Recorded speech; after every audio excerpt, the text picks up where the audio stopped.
recording. Okay, great. Then we'll go ahead and get started. Good morning, everyone. I am now calling the meeting of the Houston Forensic Science Center Board of Directors to order. Just a couple meeting reminders. This, again, we are virtual, so there may be a delay in the audio. So after you ask a question, give a couple seconds for folks to unmute and speak, and then that will make everybody's video appear, and then we'll make sure everybody hears what everyone's saying. During and after each presentation, the speakers will make sure that everyone has a chance to ask questions. There's also the raise your hand function. I think most of us have that on our computers, or at least on the version of Teams that you have. I will be monitoring, and I know Jordan will be monitoring as well, so we can kind of catch people who are raising their hands and make sure that everyone gets a chance to ask any questions that they may have. Because this is a virtual meeting, I may sometimes ask you to repeat statements for the record or repeat them myself, so that way it's make sure it's recorded and that we all hear it and all understand. If we lose a member, I will be interrupting speakers. I apologize at the beginning, but I have to acknowledge their absence for the record, so we can have the date and the time there with the timestamp. And when someone returns, we'll note that for the record as well. We are going to have voice and roll call votes today, and I'll make sure everybody knows what we've got going on. So, okay, we've got the meeting called to order. Agenda item number 2 is our roll call and confirmation of a presence of a quorum. All board members, if you'll please unmute yourself at this time. And Madam Secretary, would you please call the roll for us? Chairwoman Mitchell. Present. Vice Chair Lunchke. Director Vasquez. Present. Director Hilder. Present. Director Medina. Present. Director Blanchett. Present. Director Cohen. Present. Director Moore. Present. Director Huff. Present. Director Calabrese. Present. Okay, excellent. We have a quorum. Okay, the HFSC board meeting today is being conducted by video conference. This meeting is being held in compliance with Governor Abbott's suspension of certain provisions of the Texas Open Meetings Act in response to the COVID-19 public health emergency. The board is mindful of the health and safety of its members, staff, presenters, and the public, so we are utilizing video conferencing today in an effort to help slow the spread of COVID-19. Okay, we're going to move on now to item number 3, the public comment. We are providing 2 ways for public comment during this meeting in accordance with the governor's office directive. First, the board meeting notice provided an email address for members of the public to send requests to speak during the public comment period. Those requests had to be sent to us by Thursday, October the 8th at 9 a.m. Madam Secretary, did we receive any requests for comments by email? Madam Chair, we did not receive any requests via email from the public to speak at our board meeting today. Okay, thank you very much. Okay, to make sure we're giving the public every opportunity to participate in this meeting, I will also open the floor now to provide time for anyone from the public who has joined the video conference and did not sign up in advance. If there is anyone who would like to speak at this time, please unmute yourself and state your name. Each member of the public will have 3 minutes to speak. Okay, Madam Secretary, do we have anyone else on the call that you've noticed? No, Madam Chair, we have not had anyone join this meeting from the public. Okay, I'll leave the public comment period open just for a few more minutes, just in case someone may be having some difficulties getting on. So, okay, I'd like to recognize Mr. Dale Davis, who's one of our TAG members. He's here. He attends all of our meetings, so welcome. We're happy to have you here.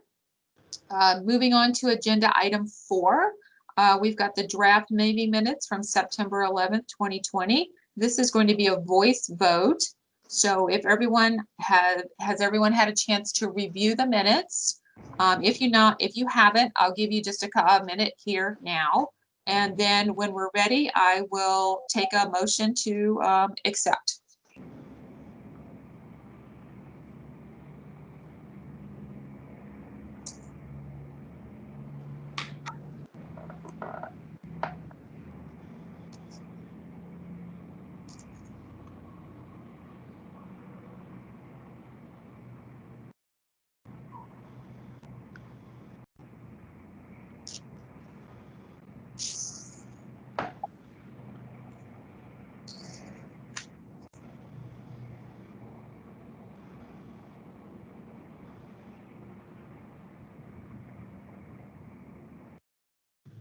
Okay, is there a motion to approve the meeting minutes from the last board meeting in September?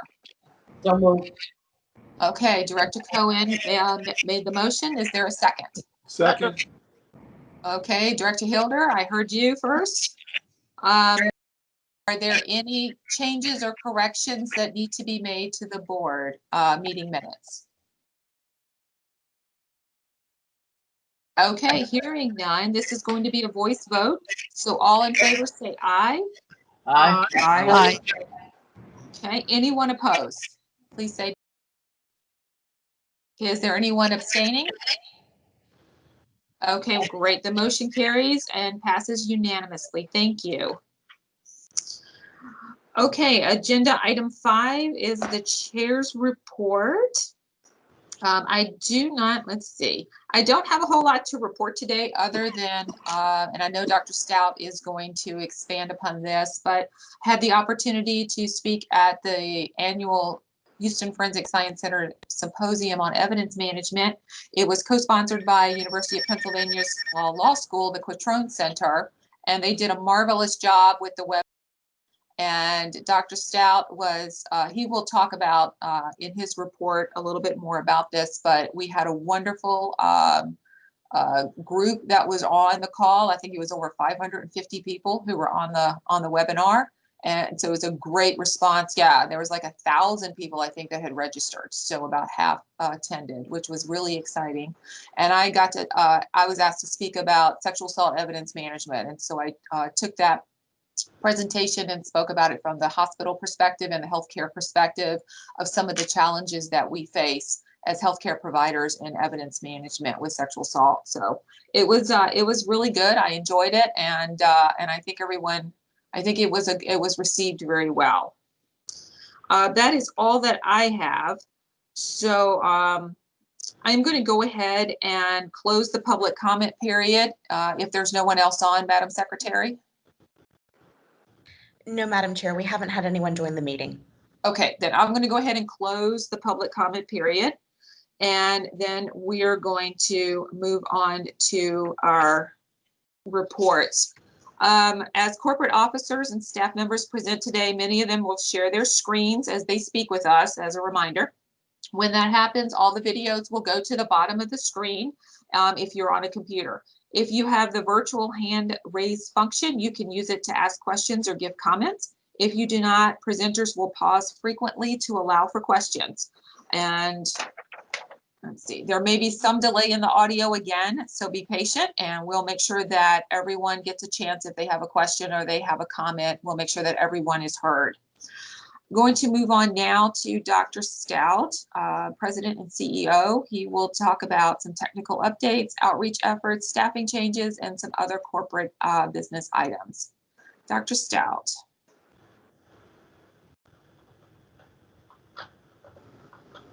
Good morning, everybody. Can you see my slides there and can you hear me okay? Yes. All right, nodding heads. This is a good thing. All righty, so President's report. The slide that's in your packet is a little bit different than what will appear in the minutes. We didn't get this slide updated to reflect the last couple of days in September. The numbers didn't change too much from what's there. Kind of typical story that Layton's continues to work on some of those backlog cases, so that number gets bigger. Biology, same thing, but you know, we're doing okay for 2020. Again, toxicology is an outsized proportion of the work completed as they continue to do a job of getting stuff done. Staffing, right now we are sitting at 204 staff, really the same makeup as we've been presenting for months. Really, recruiting has been going pretty well. Did want to point out we have a couple of notable promotions. One in Layton Prince, we promoted Becky Green, who was the tech lead in Layton Prince, to the manager. We were really happy about that. I think she's going to do a good job of that. And we had, she's done a really good job with the tech lead position. So we're happy about that one. And then in crime scene, we promoted Chris Wingert to one of the supervisory positions. So we got both of those positions filled, which was good. We have vacancies, but like I say, we've actually have been continue to have pretty good luck with recruiting through the pandemic. So I think we've got some pretty good leads on a lot of those various positions. The training coordinator in biology will be probably an internal recruitment, and fill that one internally. And then you can see the cascade in latent prints with the tech lead now coming to manager. Odds are good we'll probably promote internally, but we'll see how those come together. But we've got some candidates there. Any questions about staffing? All right. Certifications. Ashley Henry, who is the manager over client services and case management, just decided she'd go out and become a paralegal just because she needed something to do on the weekends. So we are, Ashley's remarkable, but she just got her paralegal certification from Rice University. So we've made some changes to her position. She will be doing some more work with Aquila to help support a variety of aspects there. Outreach has been busy, I think, to say the least. So as Stacy mentioned, we had our annual symposium last week. It was virtual. It was astonishingly well attended. More than 1,000 attendees, almost 500 participants in it. Really good discussion. We actually are talking with Quattrone about potentially another event, because one of the things that became kind of the topic of discussion within it, we're talking about evidence management, property management, and disposition within property is a huge issue with, and Joe Lotta, who is with IAPE, gave some examples as well of these property rooms that are completely upside down with more items coming in than going out, which will just crush any system and any concept. But as many of the audience pointed out, there is a very real and very important thing that you've got to account for, is oftentimes exonerations are dependent on evidence that just happens to have been stored and was there. And how do you go at this of storing the appropriate evidence, particularly when you never really quite know what might be the evidence that may become important a decade from now? So there's I think another discussion to have around that, and it is an important thing to consider. How do you get 50-year-old bicycles out of the way that nobody cares about, because those suck up resources, take up space? You have to manage evidence that will never have any consequence. Those are resources you don't have to manage evidence that may actually have consequences. So there's a lot more to discuss on that, but it was a really good discussion around that. The Southwestern Association of Forensic Sciences meeting was this week. SWAFS is usually a pretty sleepy regional meeting. We've hosted it in the past. I think we had about 100, 150 attendees. SWAFS had more than 1,400 registrants, and most of the attendance was something north of 900 people online. We were a large, shall you say, portion of the agenda. I had 3 different presentations I was part of, one on blind QCs, one about PCP and alcohol and toxicology, and then one also on CSU and property again. Jerry presented, Erica presented, Amy and Paula presented, Jen Clay, who is part of oversees our CODIS unit, presented as well.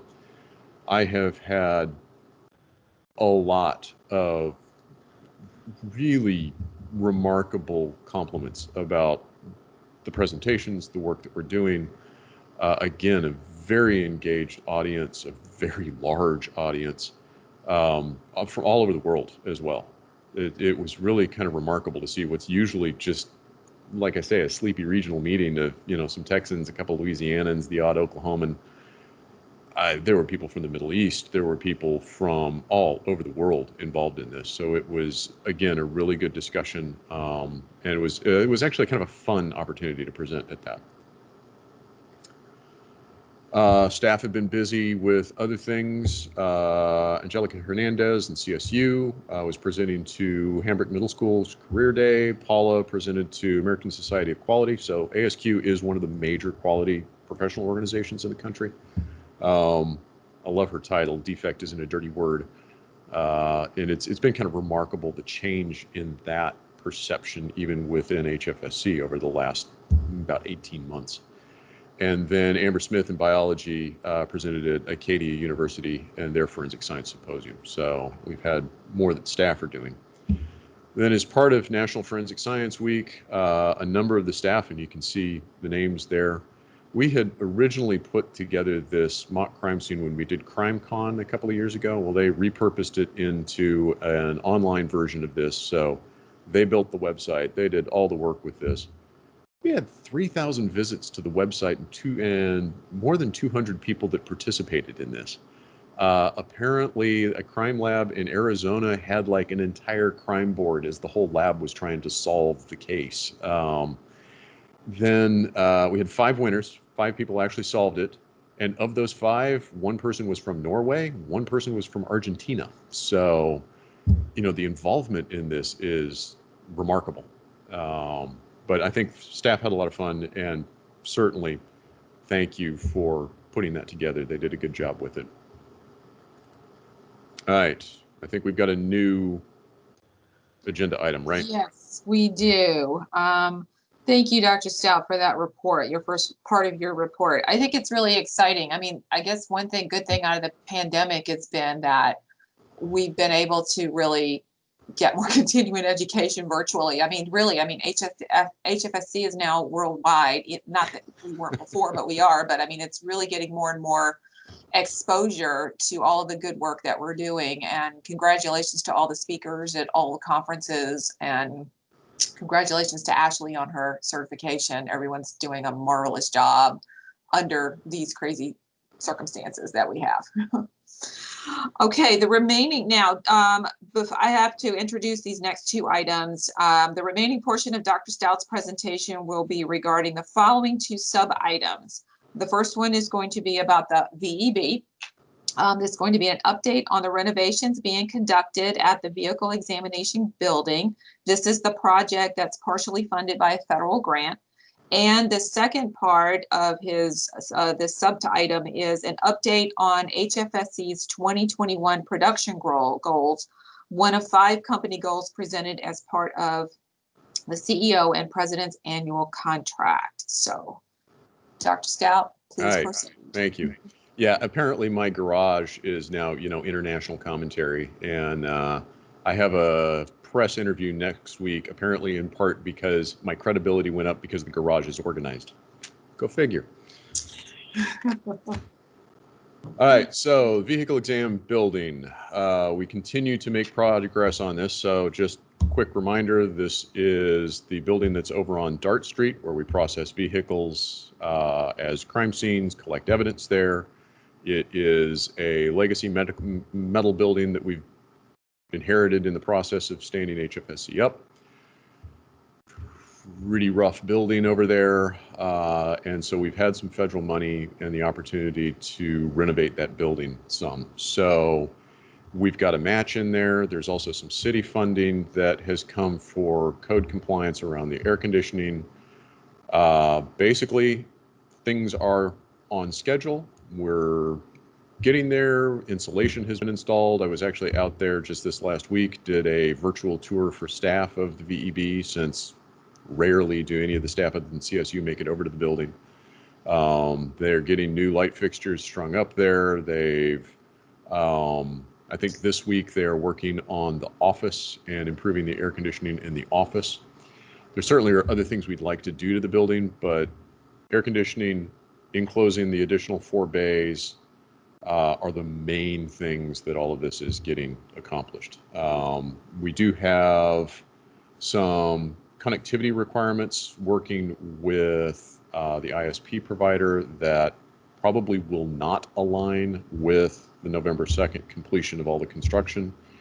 This will mean that basically we'll just have to run the security cameras a little bit differently, and it will take us a little longer to step off of the legacy security system that's there, that's run basically locally, onto the one that integrates with our ISONAS-based security system with what we've got in 500 Jefferson. So there's no compromise to the security of the cameras. We just have to run it a little differently until all of that connectivity is established. Here's a few pictures of the VEB, so you can kind of see those over to, let's see if I can get this. Here are the open bays that have been the 4 open bays forever. Those are what are going to be enclosed with double doors, and you can see in there they've gotten the insulation hung in there. They're getting new lighting fixtures hung in there. This is across the back of the building over here where the existing enclosed bays are in the office. So they've been pulling that off and improving the insulation behind that as they improve the air conditioning, because we're replacing all the air conditioning. All of it's end of life and needs replacing. Any questions on the vehicle exam building?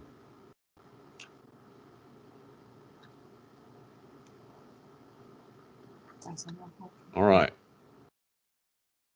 So the last part, company goals. You'll remember from last time, this is one of my contractual obligations, is to provide annual goals for the company and goals that y'all measure me by. And we had one of those goals that we were going to come back this month and provide the specific numbers. So if you will recall, we have 5 goals, 100% of the sections completing 80% of their monthly one-on-ones, and 90% completion of their semi-annual reviews, driving that management interaction with staff. We maintained the 12% or less voluntary turnover rate company-wide, and that each staff receive 16 hours, at least 16 hours of continuing ed. That integrates with the OSAC requirements and the TFSC licensure requirements. It's number 4, which was the production goal, which is where we needed those numbers. So remember, we split this a little differently than we'd done in the past, because we'd done in the past of both turnaround time decrease and backlog decrease. Well, the way we measure stuff, they conflict with each other. So it basically sets up a goal that is internally inconsistent and impossible to meet. So we switched things around, and now what we're looking at for this next year would be a lab average analysis turnaround time.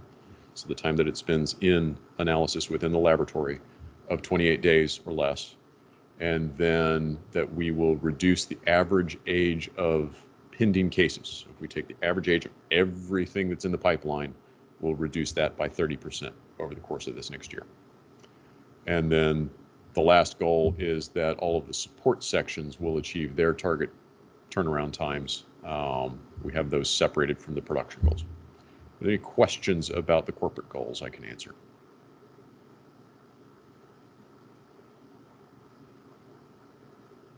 All right. I guess we got another agenda item now. Yes, we do. Thank you. Okay, since no one has any questions, we will move to agenda item number 7. This is for us to consider approval of Second Amendment to the first interlocal agreement between the City of Houston and the corporation relating to the reimbursement of up to a little over 1.3 million eligible corporation expenses arising from COVID-19 as provided by the Coronavirus Aid, Relief, and Economic Securities Act, or the CARES Act, coronavirus relief funding, as well as potential future reimbursement through similar disaster funds and a related action. Okay. Each of you has received a copy of the proposed interlocal agreement and summary sheet for this agenda item in the board packet that Jordan emailed you earlier this week.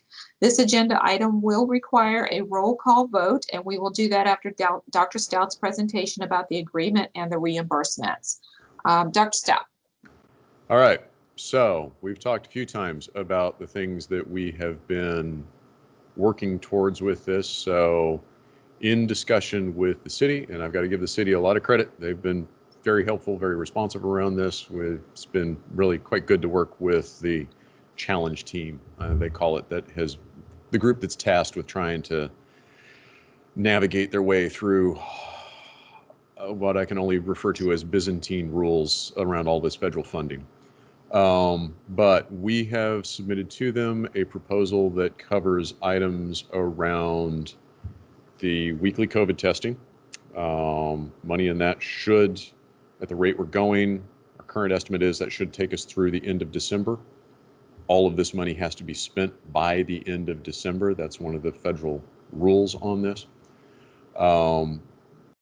The rest of the money is centered around largely IT upgrades that are necessary in order to improve individuals working like this. So peripherals, laptops, those types of things. There are a number of network upgrades to improve security, as well as bandwidth and capacity for network. Again, because of COVID, everyone's having to work more remotely. Another chunk of that is improving some of the computers, instrumentation, hardware, and software involved in ensuring that we can move data around more remotely. So you think we have largely worked on site. It's based around the laboratory. Until COVID, we really didn't have to. And COVID is what is creating the need to make it so that staff can access data from instrumentation remotely. So it's software and networking improvements, and there's some hardware improvements we have to make in order to do that. So that's part of that money. Then the last chunk is some additional funding to continue to outsource toxicology cases, because again, what's happened with COVID, that's delayed our ability to have staff in the laboratory completing training, completing validation. So it's pushed that outsourcing arc out farther. And so that continued outsourcing is an eligible reimbursement under that. So what we need to approve, or you need to consider, is amendment to the interlocal that's basically the gears for our relationship with the city around this funding. Are there any questions I can answer? Janet, you've got a hand up there? Yes. Dr. Stout, does any of the funding cover any kind of physical changes to the labs where people do have to be on site to do their work? Yes, there is some in there. It's a relatively small portion of the money that we've had around some PPE, the increase in costs in PPE, some of the costs around reconfiguration in the lab. So for instance, basically everybody's cubicles now have drapes. So we had curtains that go across the entryway into all the cubicles. So basically now the cubicles are much more contained. Things like that are in this money. And that's money we've already spent, so that'll be reimbursed. And the city has a budget around those items that we've already spent. Okay. Good, thank you. Okay, are there any other questions for Dr. Stout? Okay, Dr. Stout, is there anything else from you about this, regarding this I item? don't think so. I think it's now your consideration. Okay, at this time, we must take a roll call vote on this agenda item.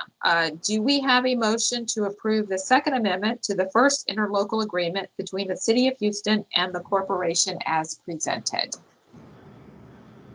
So moved. Okay, I hear Mr. Hilder, Director Hilder making the motion. I'll take a second. I second the move. Okay, Director Blanchett seconded the motion. Is there any other discussion or questions before we vote? Okay, Madam Secretary, will you call the roll, please? Yes, ma'am. Chairwoman Mitchell, I approve. Vice Chair Lemschke, Director Vasquez, I approve. Director Hilder, Approve. Director Medina, Approve. Director Blanchett, I approve. Director Cohen, Approve. Director Moore, Approve. Director Huff. Approve. Okay, great. Thank you. The motion passes unanimously. And thank you. All right.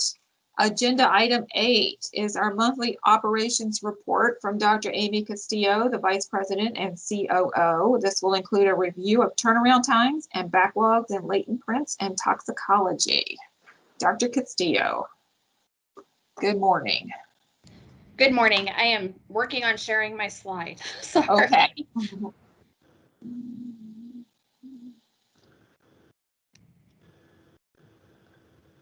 Can y'all see that okay? Yes. Okay, perfect. Okay, I'm just getting situated here, sorry. Okay, the first slide we're gonna go over is the company overview from September 2020.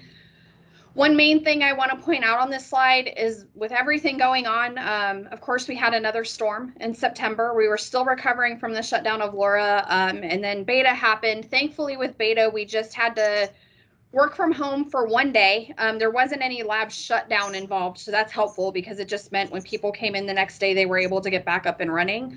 But I want to throw that out there because it just is, you know, another exciting month in 2020. But we were still able to reduce the percent of our cases that are in backlog. So again, our staff deserve a lot of accolades for the fact that they continue to do this through this year, because there really is a new baseline level of anxiety and to-dos on our plates that the staff just keep rolling with those punches and getting the work done in an amazing way. The other place I wanted to talk a little bit about is Seized Drugs. As I mentioned last month, Seized Drugs was probably the section that was impacted most by shutting down for Laura. The reason for this being that is a section that we have not been able, at this point, have not gotten to where we can do a lot of the work from home. And clearly you can't do the lab work from home. Thankfully, with that CARES money and some of the software that Dr. Stout was talking about, that is going to help us make progress in that section towards being able to work from home. That being said, they definitely have had some recovery time over the month of September, recovering from that shutdown, along with working in the shifts from COVID. That just makes it more challenging when you have 50% of staff on site at one time to recover from the lab having to be shut down for a couple days and brought back up. But they have made good progress on that. They're facing a couple other challenges that I wanted to put on y'all's radar, and we'll keep you posted as these develop and or we, you know, work through them. One is, as we mentioned, on September 8th, we went live with the new testing method for differentiating hemp from marijuana, which is the semi-quantitative method where they can detect if THC is present in the sample, which is how we now define hemp from marijuana. When we went online with that testing, we had 16 pending requests. We now have 78 at the end of September. So our prediction that because we got 16 over the last year that we thought it would be a little slow was not accurate in September. They've been able to complete 6 of those. And so, and from talking with the manager of the section, it takes about twice as long for this testing as it did to test for marijuana before this was brought online. So they're working through right now how this is going to impact the section. We did post, as you've noticed for a long time, we had a posting in Seized Drugs for an analyst. They went ahead and posted for that position, and we're recruiting for it, so we can at least add some capacity there. But we'll keep an eye on it and see if that rate continues and how that impacts the section. The other challenge that they're facing is in methamphetamine testing. So the way that they test, if you get 100 tablets of something and it's you need to let people know if it was methamphetamine, they can test, if they test 10 tablets and we've hit the amount of methamphetamine needed to make that report, they stop testing. There's actually right now a shortage of methamphetamine on the streets, which is not a bad thing, but what it means is what they're finding is now out of those 100 tablets, much fewer of them contain methamphetamine and a lot of them contain caffeine. And so whereas before they might have only needed to test 10 tablets, now they may need to test 50. And so clearly you can see that's going to increase the amount of testing time needed for those cases. This is something new that we're seeing. We got a notification from the DEA about mid-month saying that they had really picked up on an operation to get methamphetamine off the streets, especially in the hub cities. And so, you know, that probably is related to this. So we'll see how it continues. I will say that when we came up with the company goals and the analysis turnaround time, we did factor this in, that right now we anticipate these challenges staying in seized drugs. So we did factor that in for that section. Anybody have any questions about? That was a lot of information about seized drugs.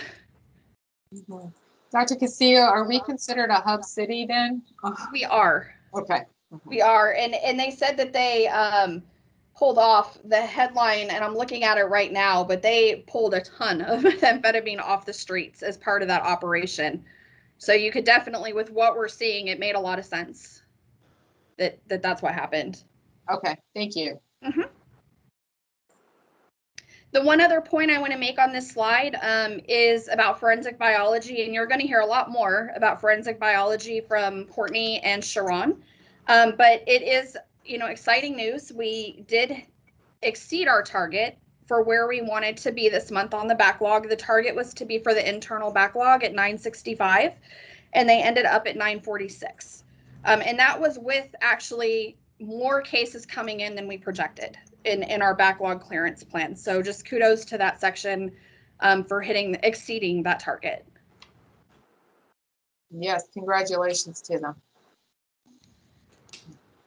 Okay, so since you're going to hear more about the biology backlog from Courtney this month, I'm just going to focus on a couple updates for the two other backlogs we've talked about, which is toxicology and latent prints. So we went through quite a bit about toxicology last month. Just a quick update to see, as you can see, the total backlog still ticked down this month and not quite as much as the months prior. There is a reason for this. So part of the 3-year plan that Dayon presented to y'all last month had a lot to do with cross training and making sure that we're getting that done so that once we do clear these backlogs, we keep them gone, as opposed to kind of the roller coaster that we tend to get on when we don't have the analysts trained how we need. And so even though they were able to reduce the blood alcohol backlog by about 100 requests, and the drug outsourcing requests that were over 30 days went down by about 150. So they still made good progress. What we did see is there was a dramatic increase in the amount of training happening in the section, which was expected. We have 5 new analysts coming in, getting trained in blood alcohol, that are going to be signed off between the end of this month and the January of next year. We're going to be progressively adding those analysts into the blood alcohol testing. But one thing to keep in mind is with that, it was a 75% increase in the amount of hours spent on getting training in the section, and a 35% increase in the amount of time spent on training given. And it's that training given piece that we really have to factor in, and why even in the 3-year plan, you don't see that steep curve of cases completed and the backlog going down that we saw in the last couple months, because we have to pull analysts off of work in order to train the new analysts. That being said, for the blood alcohol backlog, they were on target for where Dayon predicted in the 3-year plan this month. So we'll keep you posted on this so that you can see how we're progressing on it. I did want to point out, though, the steep curves you've seen over the past couple months will not be quite so steep, given that we really have to also focus on that cross-training piece to make this sustainable.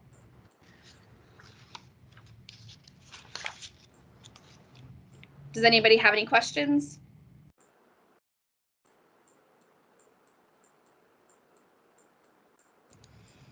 Okay, so the last update I have for you is on the latent prints backlog. The update is more that it's holding steady where it's been at, which is to be expected, because while we're going into a lot of activity to try to help that section with the backlogs, it hasn't quite started yet. So I wanted to give you some updates on where those activities are at and getting started.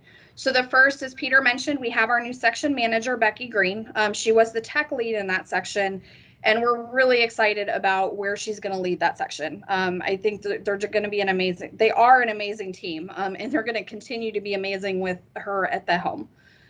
The other is that the Lean Six Sigma project that Amy Grimaldi presented on a couple of months ago is going to start on November 5th. That's really exciting for that section. I know that project is going to help a lot in what that section is dealing with this backlog. That being said, we'll keep you posted on this backlog, just like we are the other ones, because that's a 10-member team And of those 10 members, 7 members are from Leighton Prince. And that's critical because it is their process. They need to be involved in the project. But we typically estimate that when somebody is on one of these projects, about 25% of their time goes to the project. And so we do expect to see a decrease in the number of requests that they're completing every month while this is going on. I know that sounds scary, but at the same time, we really do feel like this is a worthy investment where we can take that hit right now because what we're going to get out the other end of the project is going to long-term help that section. The other thing that we worked on is collaborating with HPD on a new way to prioritize requests. So some history, once we inherited the 3,000 case backlog overnight because of the fact that there was lift cards in the property room that were not being requested for analysis, it was put into place that when lift cards are tagged into the property room, there's automatically a request made for testing. While this really helps with making sure that all the lift cards that are needed to be tested get tested, it also ends up putting requests in the queue that may not necessarily be urgent at the moment. And what we have found is that because they're auto requested, it's not always really easy to find the investigator that you need to talk to find out the urgency of these requests. So what we did is work with HPD to at least find out in an automated way what cases they have that have been cleared in the past month. The reasons for these clearance can be a lot. A lot of what we're seeing, though, is it's either cleared because they're not investigating it anymore, or it's cleared because they were actually able to get what they need to push it to the DA's office without the Leighton Prince. There was other evidence like video in the case, DNA in the case, that was what they needed to progress it to the DA's office. And so what we're going to start doing with this list is checking it against all of our Leighton Print open requests, and we're going to close out the requests that appear on that list. I want to make it very clear that in closing out these requests, we are sending a notification to the DA's office and to HPD stating what's happening and that it can always be requested later, right? We're not closing it to where it's off of our radar and nobody can ever request the testing. We're closing it until that testing is found to be later needed, if at all. And what we could see happening is potentially when a case makes it into the court system or on to trial, as they're prepping, they may decide that they need those latent print analysis done, and we can do it at that time. What we're hoping this helps with is making sure that we're working the cases that evidence is needed to progress the case at that time, as opposed to what we've seen from these lists is there are cases on that list that have 70, 80 lift cards, which takes an analyst a really long time to work. And what we're hoping is if we can put that off to the side, knowing we're not impacting anything for a while, we can work the other 70 or 80 lift card case that investigators are waiting on in order to move forward. And so right now, what we've seen is about 12 to 15 requests a month that this impacts, which doesn't seem like a lot, but at the same time, that's about an analyst's production. So if we can keep this up and get it online, you could almost argue that we're gaining an analyst by being able to prioritize the cases this way. And Ramit's working with us right now to make sure that before we implement this, that we're communicating in many different ways to the DA's office that this is happening, as well as HPD. They are more aware because they're the ones providing us the list right now. Does anybody have any questions about that?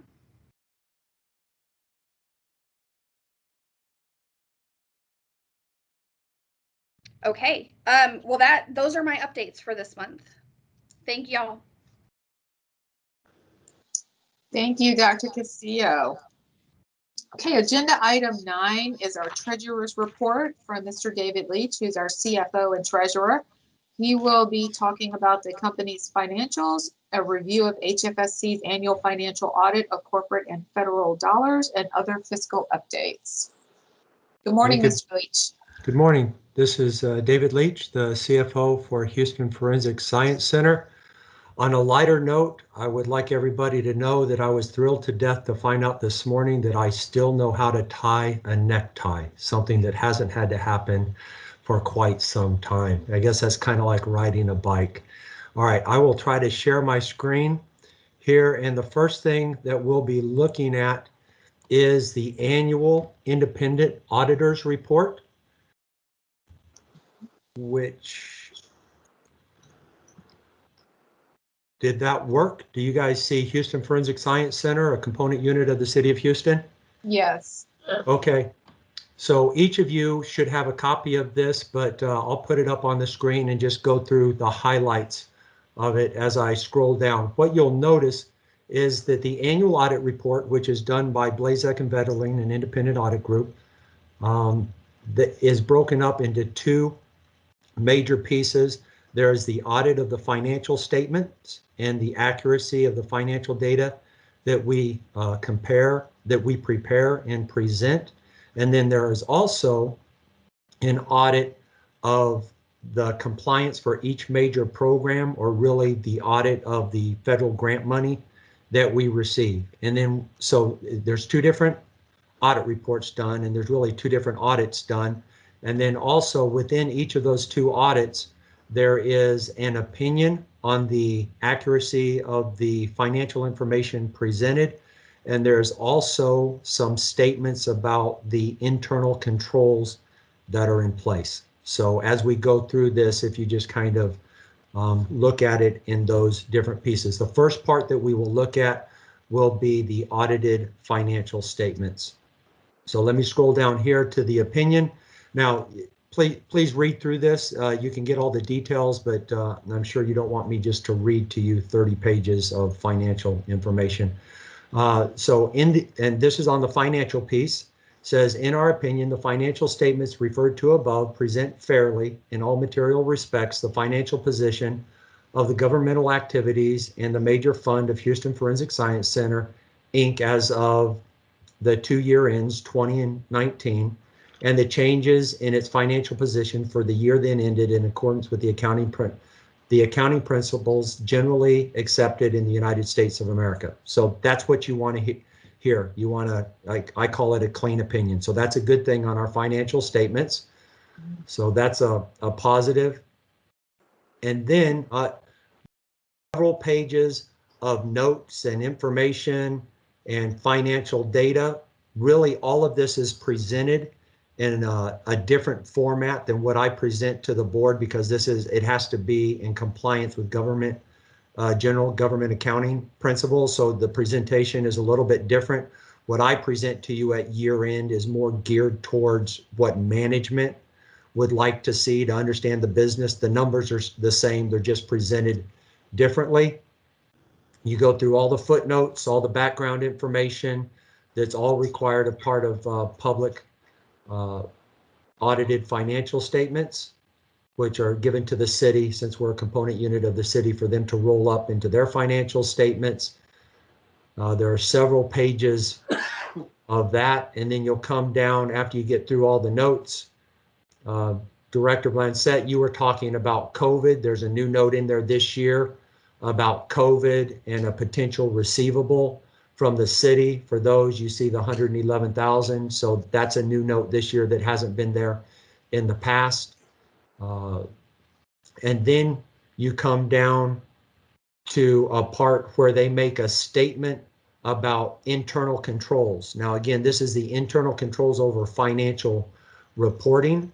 They do not perform an audit of the internal controls, but in auditing the financial statements, they look at internal controls. So they come up with a statement saying that although we don't do an audit of internal controls, we do look at them as a part of auditing the financial statements, and everything looks okay. But since we don't do an audit of internal controls, we do not express an opinion on the audit, but we didn't find anything that was bad. So that's what those two paragraphs are about. This one on compliance and other matters says, as a part of obtaining reasonable assurance about whether HFSC's financial statements are free from material misstatement, we perform test of its compliance with certain provisions of laws, regulations, contracts, and grant agreements, non-compliance with which could have a direct material effect on the determination of the financial statement amounts. However, providing an opinion on compliance with those provisions was not an objective of our audit, and accordingly, we do not express such an opinion. The results of our test disclose no instances of non-compliance or other matters that are required to be reported. So they didn't specifically test about it. And again, that's still within the realm of the financial statements. Purpose of this report is solely to describe the scope of our testing of internal controls and compliance and the results of that testing, and not to provide an opinion on the effectiveness of the entity's internal control or compliance. So that I'll break there because that's a natural break and that's an audit. The independent auditors report over the financial statements. Does anybody have any questions for me regarding that?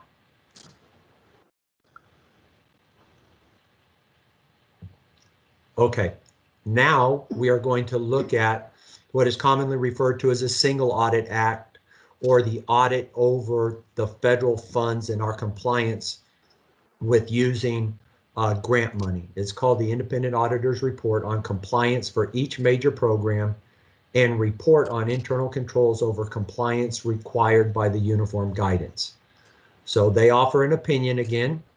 So their opinion, in our opinion, HFFC complied in all material respects with the types of compliance requirements referred to above that could have a direct and material effect on its major federal programs. Okay, so that's the good news.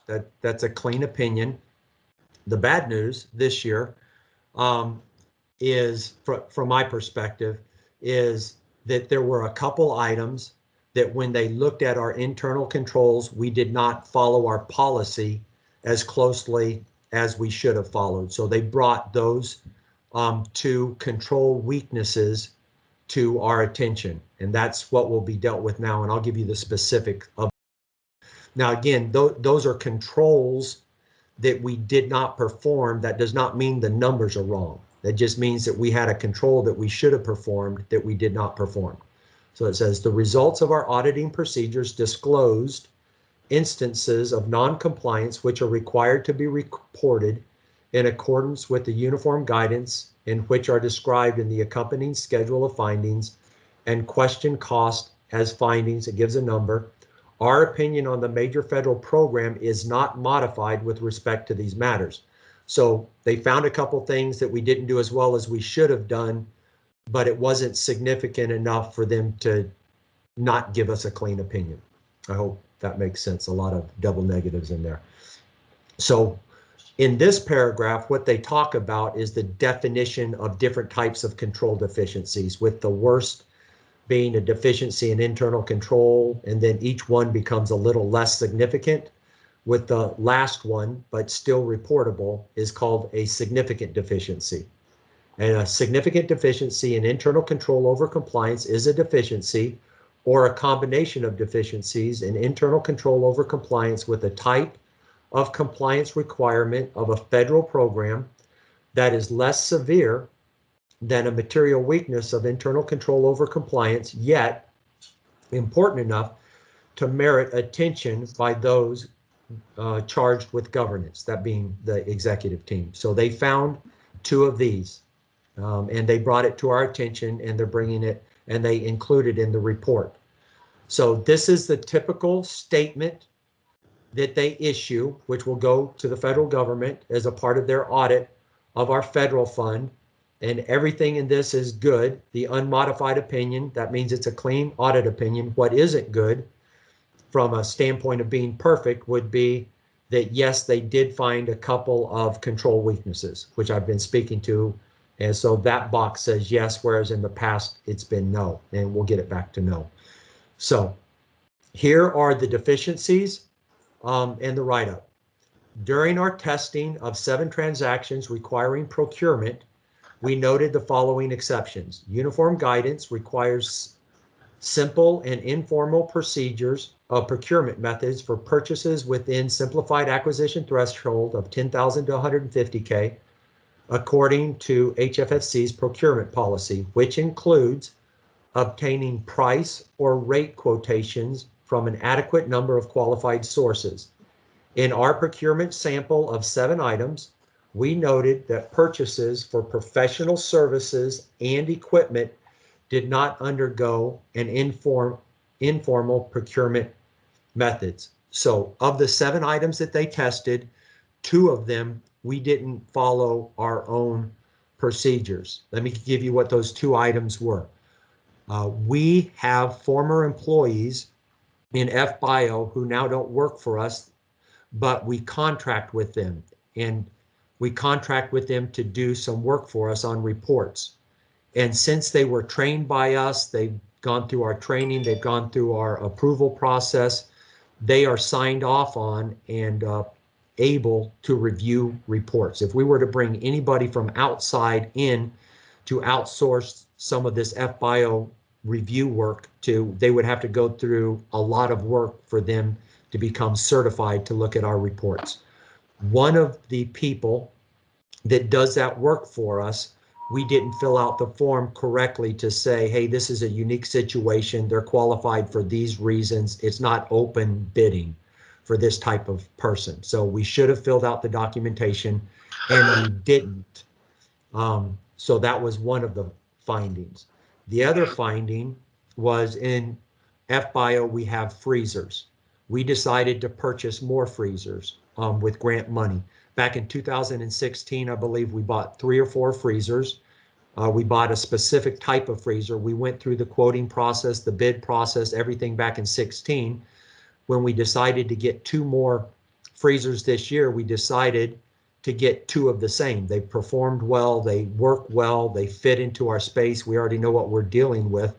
But since, you know, a series 3 to 4 years have passed, what we should have done is we should have gone out and just gotten some informal quotes just to make sure, instead of just doing the exact same thing that we did back in 16. And we didn't get those quotes. We just, we made a bad assumption that since we already vetted them back in 16, we didn't need to vet them again. The total amount spent on those 2 freezers was $22,000. So we bought 2 more freezers that were identical to the others for operational purposes. The recommendation by the auditors is to reemphasize to the program personnel the procurement processes and adherence to HFSC's policies and procedures. I take that as you guys have good policies in place. Make sure you follow your policies, and that's fair. And our response was, we agree, and yes, we will, and we have reemphasized the fact that we need to be more careful to make sure that we follow our own policies. That is the end of the audit report. I will open that up to any questions from the board.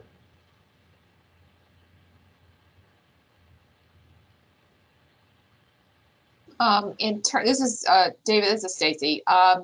In terms of the corrective action plan, we're re-emphasizing the process and adherence to the policies. Are there any other checks and balances that we're putting into place to make sure that, or to ensure that those processes are, I don't know, it's that, you know, that we're going to make sure that we follow them? I mean, is there, I don't know, a check off or another layer that it has to go through, or are we just?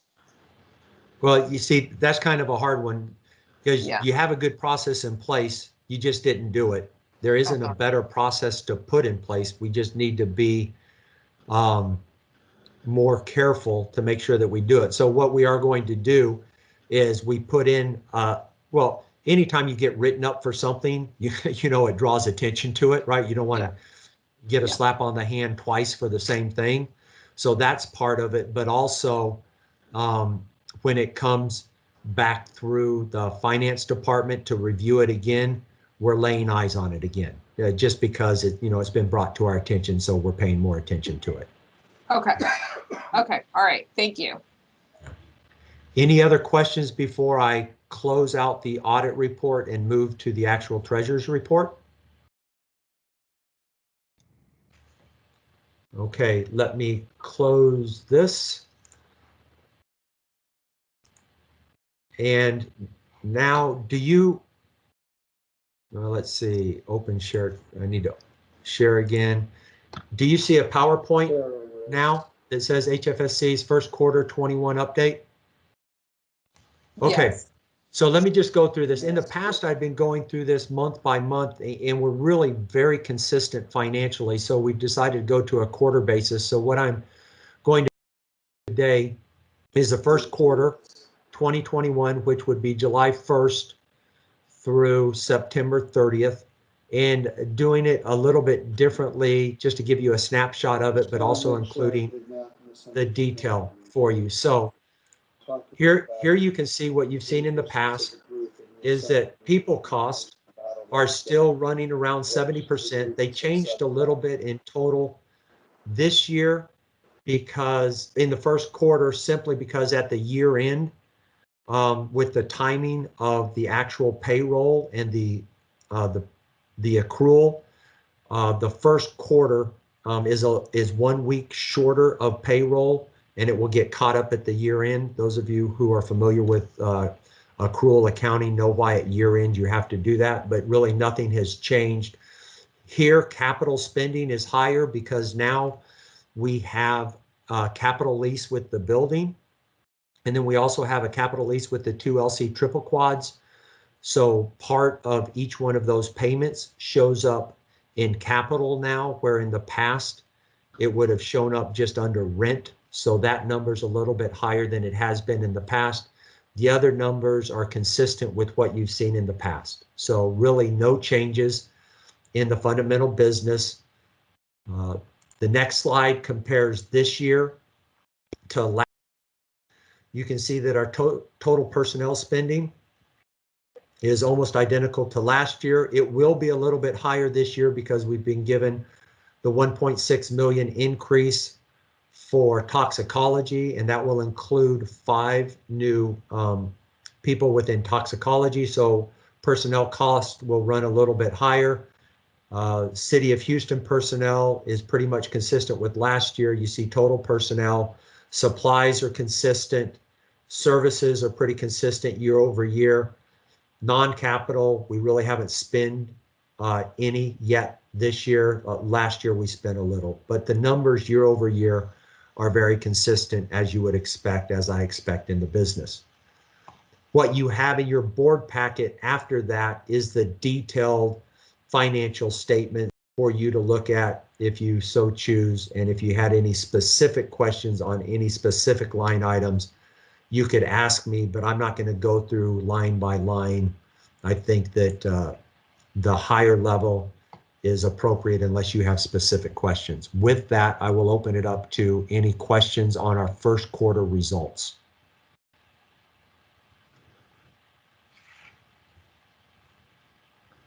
Okay, I'll take that as none. I will stop sharing, and if it's okay, I'll turn it over to the next item on the agenda.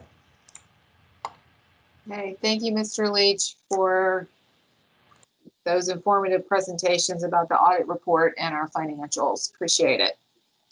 Okay, are there any other questions for Mr. Leach? Okay, now we're moving on to our reports and presentations by the staff. Agenda item 10 is a report and update from Ms. Courtney Head. She is our forensic biology manager, and she will discuss the forensic biology DNA sections backlogs, including its rape kit backlog and the section's implementation of a new probabilistic genotyping software, StarMix, and its impacts on production. Good morning, Courtney. Good morning. Hello, my name is Courtney Head, and I am the Forensic Biology Manager at the Houston Forensic Science Center. I'm going to try to share my screen.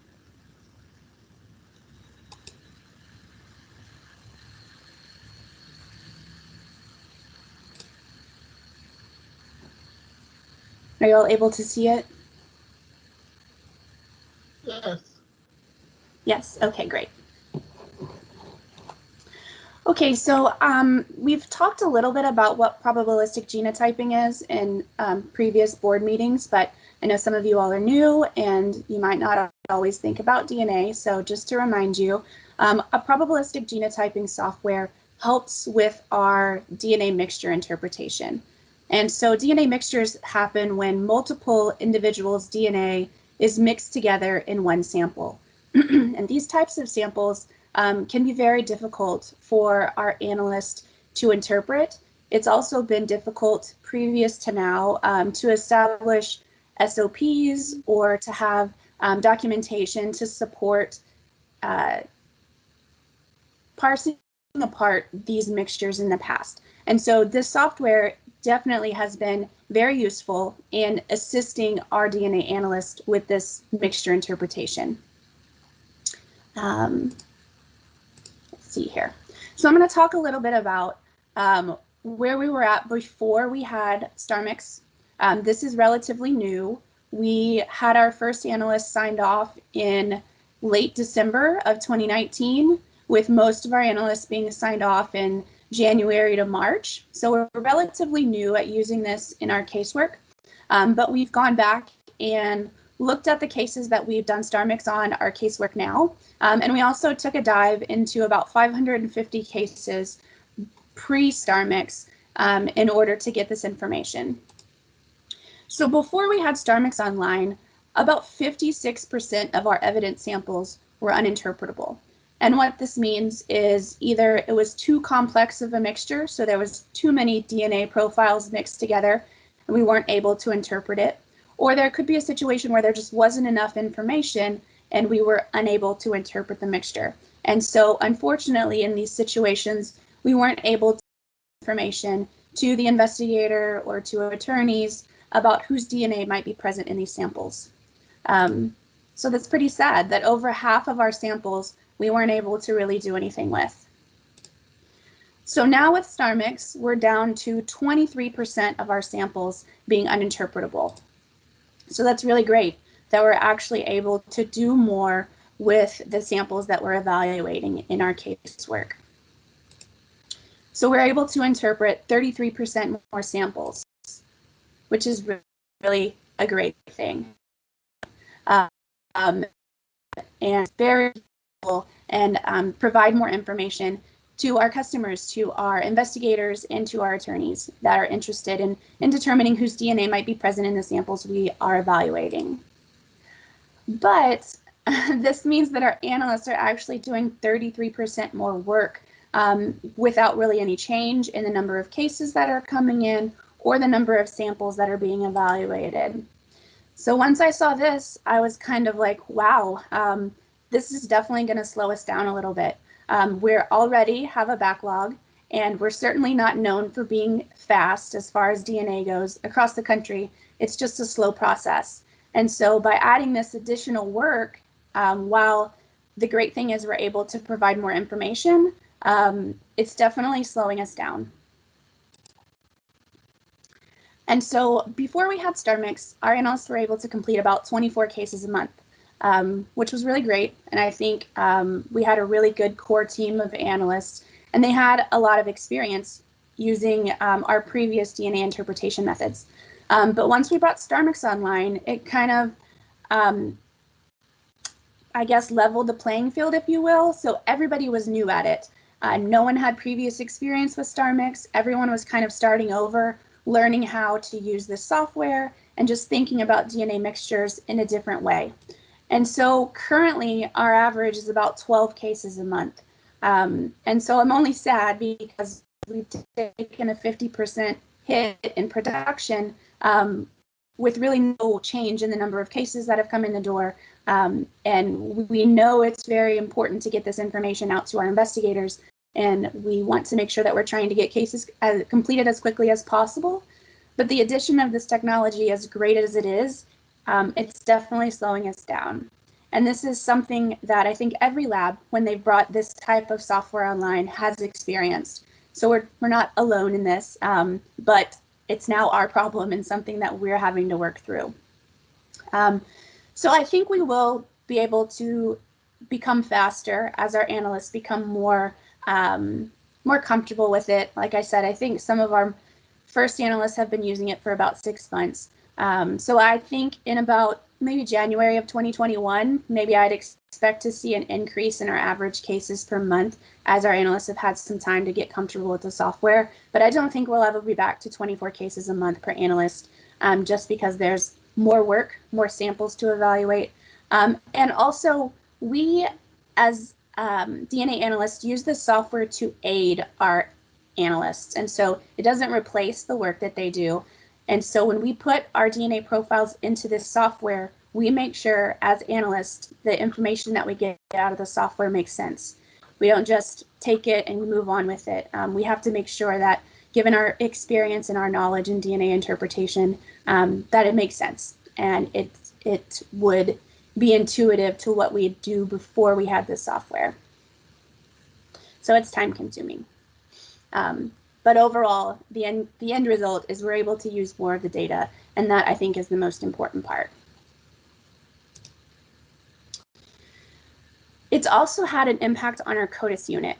And so I know Dr. Castillo's talked a lot about how we've been able to work through our outsourcing cases over the last few months since COVID happened, and we've had to have analysts working remotely. So some of our increase in CODIS activity has been associated with working through our outsourcing backlog, but some of the increase in CODIS activity is related to StarMix, because when we put a profile into CODIS, a lot of people think that you put one profile into CODIS, you get one match back, it like shows you a picture of what the person looks like, maybe where they're at that moment, and it just doesn't exactly work like that. And so we put data into the CODIS software, and we get potential matches back. So when we put partial information into the database, sometimes one profile that we put into the database could lead to almost 200 matches. And so our CODIS unit has to go, literally, they look like this little guy up here with the stacks of papers next to them, that they have to go through each piece of paper one at a time to evaluate them to determine if they could be a true candidate match or if they're actually not a match, and they would disposition it that way. So you can see in September, this chart here with the green bars. The green bars are the number of matches that we've received each month. So before the pandemic hit, we were under 100 matches. We've seen increases just due to the number of samples we've been putting into CODIS. But this last month in September, we had 758 CODIS matches. And that's huge, clearly way more than we've had in any previous month. And 3 profiles that we put into CODIS generated 450 of those 750 matches. So it's a lot more work that our CODIS team is having to evaluate each month. And so they pride themselves on having a less than 30-day turnaround time and getting through these matches quickly. I think it's just becoming very difficult for them to maintain that if we're going to continue to have months of 750 or more matches every month. This other graph here is the number of notifications that we've been able to release to investigators. And so a notification could be a convicted offender match to an evidence profile that was put into CODIS, or it could be a case-to-case match where we had evidence in one case that matches evidence in a second case. And so we provide that information to the investigators so that they can evaluate that info and determine if that may aid in their investigation. So you can see the last few months, we've certainly had an increase in the information that we've been providing to investigators. So that's also really exciting. Lastly, I just wanted to talk a little bit about the backlog and some of the plans we have in place to eliminate the backlog. Given the fact that we've slowed down in the number of cases we've been able to report each month, but I think we have a slow and steady plan to make it maybe into November, about this time next year. Hopefully I'll be reporting back that we're very close to finishing up the backlog. So there's a few things that are going to have to happen in order for us to get there. So we've recently established monthly productivity goals based on the impact of StarMix data. So the information that I shared with you guys, we've created production goals for each analyst, and they know what their target is each month, and their personal target rolls into our section target in order for us to decrease the backlog. So each one of them knows the work that they put in definitely will benefit the team in the long run. And then we had just started a new round of DNA analyst training. So they literally started this week, and they will be on schedule to complete their training in July of 2021. And then in order for us to make strides in eliminating the backlog, we need to continue to outsource our sexual assault kits. Right now, we've been able, I think last month we completed about 140 cases. If we didn't eliminate, or if we didn't outsource the sexual assault kits, we get about 180 cases in every month. And so if we're only reporting 140, but we're getting 180 in, we wouldn't be able to eliminate the backlog. We'd actually just continue to have it grow. Luckily, we are very fortunate to have grant funding to support the outsourcing of sexual assault kits. So this, all of the outsourcing we plan to do will be 100% grant funded. And another part is we've had a lot of practice in reviewing outsourced cases the last few months. And so we have a dedicated team that will stay on top of the outsource reviews. So we won't have a backlog of outsource reviews to pile up. So once we get the cases in, we plan to have an average 30-day turnaround time for getting these profiles into CODIS and finishing the outsource review. And then lastly, November 2021 is when I expect to have this backlog eliminated. But I will say, planning out something that's almost a year away, given this year, has been very difficult. And there's a lot of things that could certainly get us off track. There are very tight deadlines, and this is basically assuming nothing crazy is going to happen.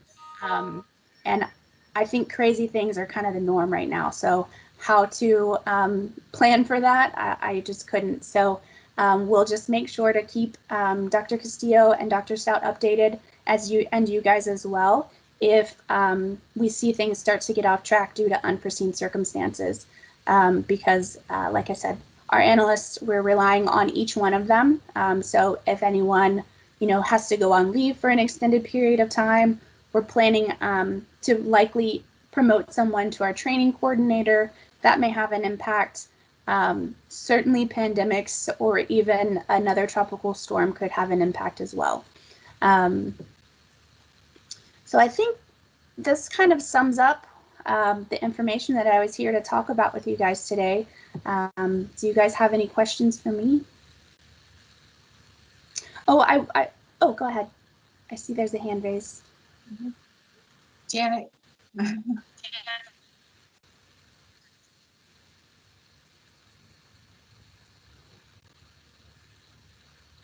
Okay, was it false alarm or are you still on mute? I'm on mute, sorry. I didn't Oh, know. okay. Thank you for telling me that. What I was asking is that you noted with the one example you gave that you came back with 100 matches according to what CODIS said for a DNA match. Do you have the ability to adjust the criteria for match to reduce that number to make it a bit of a tighter criteria? We have some limitations. So there's 3 levels of criteria, if you will. So the state has their settings that we have to comply with.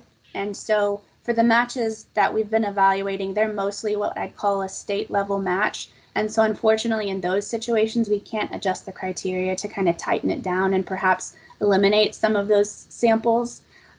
We are exploring some additional softwares. So this CODIS phenomenon, if you will, that we are experiencing is something that other labs have experienced that have kind of gone before us with StarMix. And so thankfully in the forensic community, at least in forensic DNA, everyone's very willing to share some of their kind of homemade Excel programs. And so we've been working San Diego Police Department, LA County Sheriffs, and Indiana State Police. They all have 3 different options that they've been using that helps their CODIS unit with this very same problem. And so we're trying to figure out which one would be the best fit for us and then validate and implement that. And so I think that's really going to be a great solution. It's just going to take us just a little while to get there. Okay. Since people since you're creating their own workarounds on Excel spreadsheets, Is there, again, from a regulatory perspective, a way of making sure that whatever workaround you make is one that can be more or less made official, so that whenever there's a question about how a match is done, you can go back and document and audit that the match met a criterion and that's consistent for how you do this kind of investigation? That's a great question. Yes, that would be part of the validation. And that's something that we've learned from each one of the labs is how they validated it and how basically they would have their own analysts do what they would do on paper and then compare it back to how their Excel program would evaluate the matches to ensure the same things were happening. And then there's some other a bit more technical ways to evaluate things. And plus, with QAS, which is standards that are set by the FBI, they have a set protocol for us to validate softwares. And so we'd have to follow those things as well.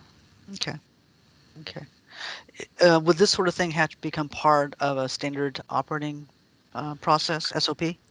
Absolutely, yes. Okay. Thank you. Mm-hmm. One thing I realized I had forgotten to mention, our backlog reduction plan right now has been focused on sexual assault kits. And so we've been trying to give those prioritization, as well as we've communicated with Houston Police Department and all of the different investigating units that if they need for us to work a case, to prioritize it, to put it to the top of the list, as well as the DA's office, that they can contact our triage unit and let us know, and we'll provide them a turnaround time to ensure that we meet whatever timing they have, whether it's court related or they need to potentially use this information. We want to make sure that we're getting them the information they need in the time that they need it and then they can act on it. So even though we've been trying to prioritize sexual assault kits, we've seen that it's still been about a 50-50. So 50% of our cases have been sexual assaults that we complete every month, and 50% of our cases have been other types of crimes.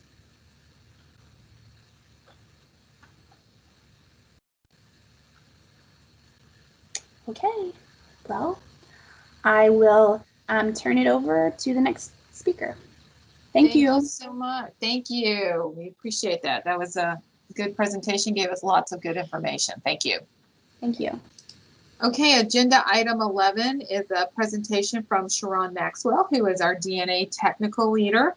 She will present the Forensic Biology DNA Sections training program for StarBix, which again is our probabilistic genotyping software. Good morning, Sharon.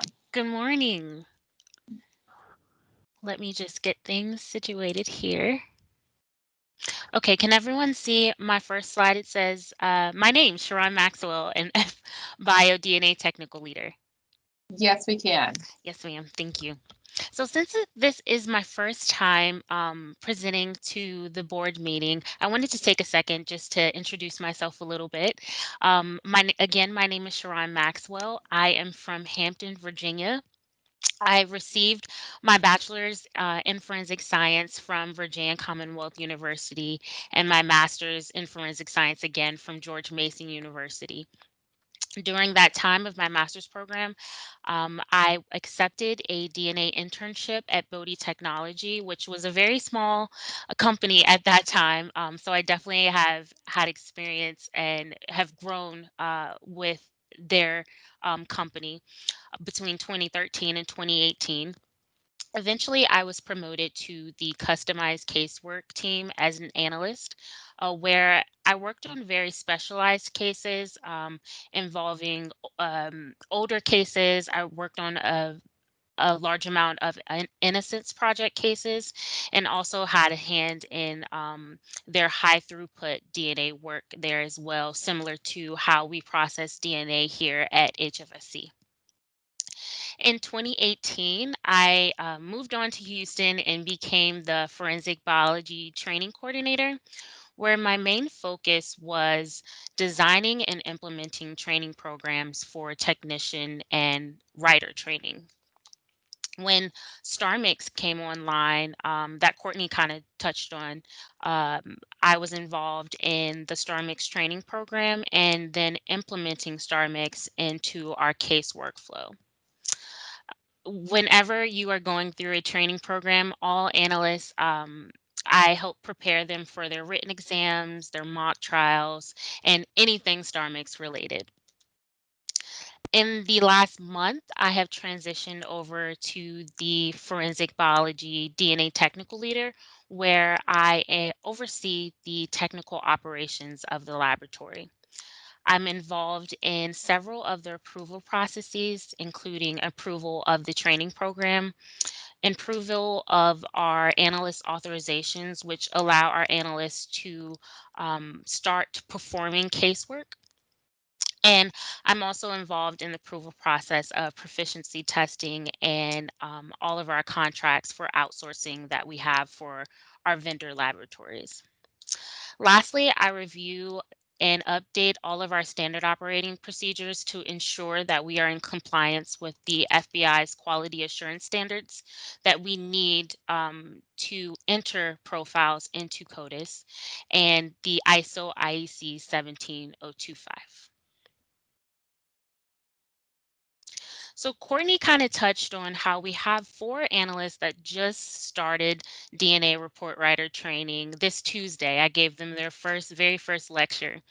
And just to give you a little background about this training program, it is a complete overhaul of our previous training program because we wanted to take some time to um, look at what we learned from our last training experiences and of course implement improvements.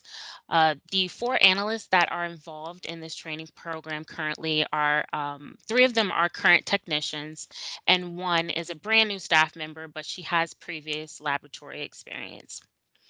Throughout the training program, each trainee will be assigned to an experienced analyst that will act as their mentor. So that mentor will show them their day-to-day life as an experienced analyst, and they will be able to ask any questions along the way to their mentor. So normal training usually consists of maybe 2 or 3 sections, but because this DNA report writer training is very rigorous, it has been divided into 5 sections. So the first section is DNA interpretation. The second one is StarMix. Then they will move on to CODIS, report writer training, and testimony. So each one of these sections includes several aspects that we want to include to make sure that we are producing competent and qualified analysts.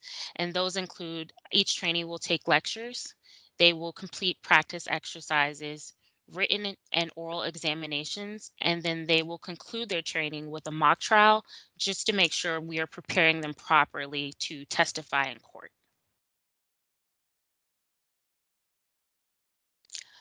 So before the training program even started, myself and management sat down to decide what are our goals for training and what do we want most to implement to make sure that we're keeping on track with our training goals and that we want to make improvements to the training program. So the first training goal that we decided on was to dedicate a percentage of the analyst time to training. This was actually a recommendation from Director Blancett that was passed down from Amy to me. We implemented this goal in the last training program and it worked very well. So we decided to do the same thing with this one. We dedicated 75% of the trainees' time dedicated to training. Then the other 25% will be dedicated to fulfilling their technician duties that they already have.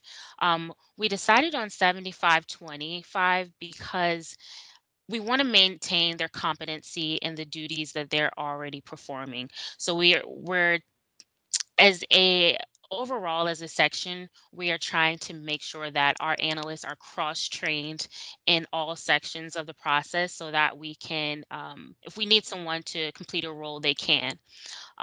So 75-25 seemed like a good percentage to be for the analysts to dedicate sufficient time to training and still maintain their technician duties. The second goal we had was to implement trainee assessments to track their progress. So we rolled out what we're calling the trainee progress checkpoints, and there are 4 total at the end of each section. So basically for this, we will have a checklist and which is required for the trainee and the training coordinator to fill out, that assesses the trainee's understanding of the material and let us know if there's any weak points that we can provide additional training, or if we can provide additional mentorship for that training. And then lastly, we scheduled out the review of the training paperwork. If you can see the picture to the left, each trainee will have 2 of these binders, which is a huge undertaking to review 2 of those binders for 4 analysts. And each binder has to be reviewed by the technical leader, the forensic biology manager, and the quality director. So we definitely needed to set out some time in advance so that we can schedule review time on our calendars. And we scheduled this review for 2 weeks in June and July 2021. Does anyone have any questions for me?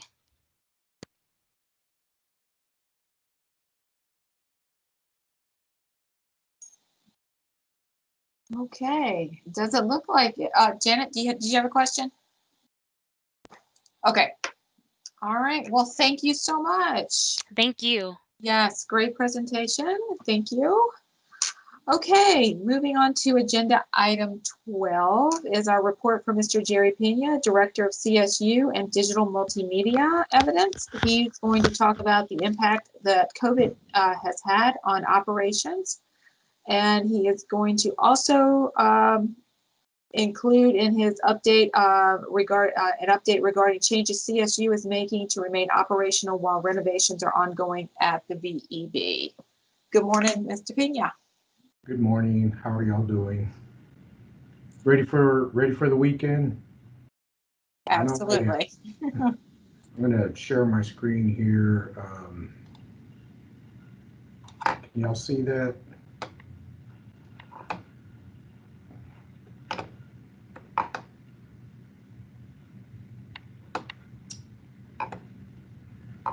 This is my my challenge here. Yep, you got it right there, Jerry. Looks fine. You can see it? Yep. Yes. Presentation mode? Okay. Presentation mode even. Okay. Good. It's working.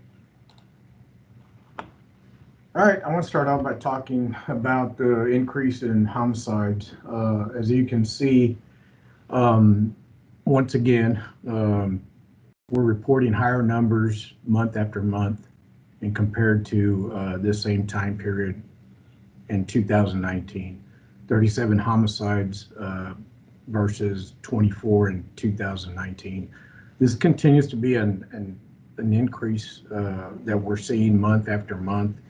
And just to give you an indication, you know, just this month alone in October, we're the 9th day of October, and we've already had 14 murders this month in 9 days. So we're not slowing down. Crime's not slowing down. Cases continue to come on without regard, and we're having to, you know, get our people out there and work these cases. Nationwide, Houston continues to be up there with the major large cities, and we're right here. We're still holding steady at number 4 as far as cases. 34% increase in homicides compared to other major cities around us. And I'm sorry, before I moved on to the next slide, I should have asked, does anybody have any questions? Okay.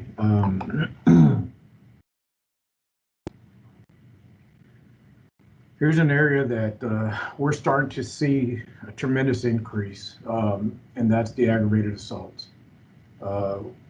Major assault unit with the Houston Police Department more and more getting comfortable with the work that crime scene is doing at these aggravated assaults. And as you know, some of these or many of these aggravated assaults are very serious and oftentimes turn into murders.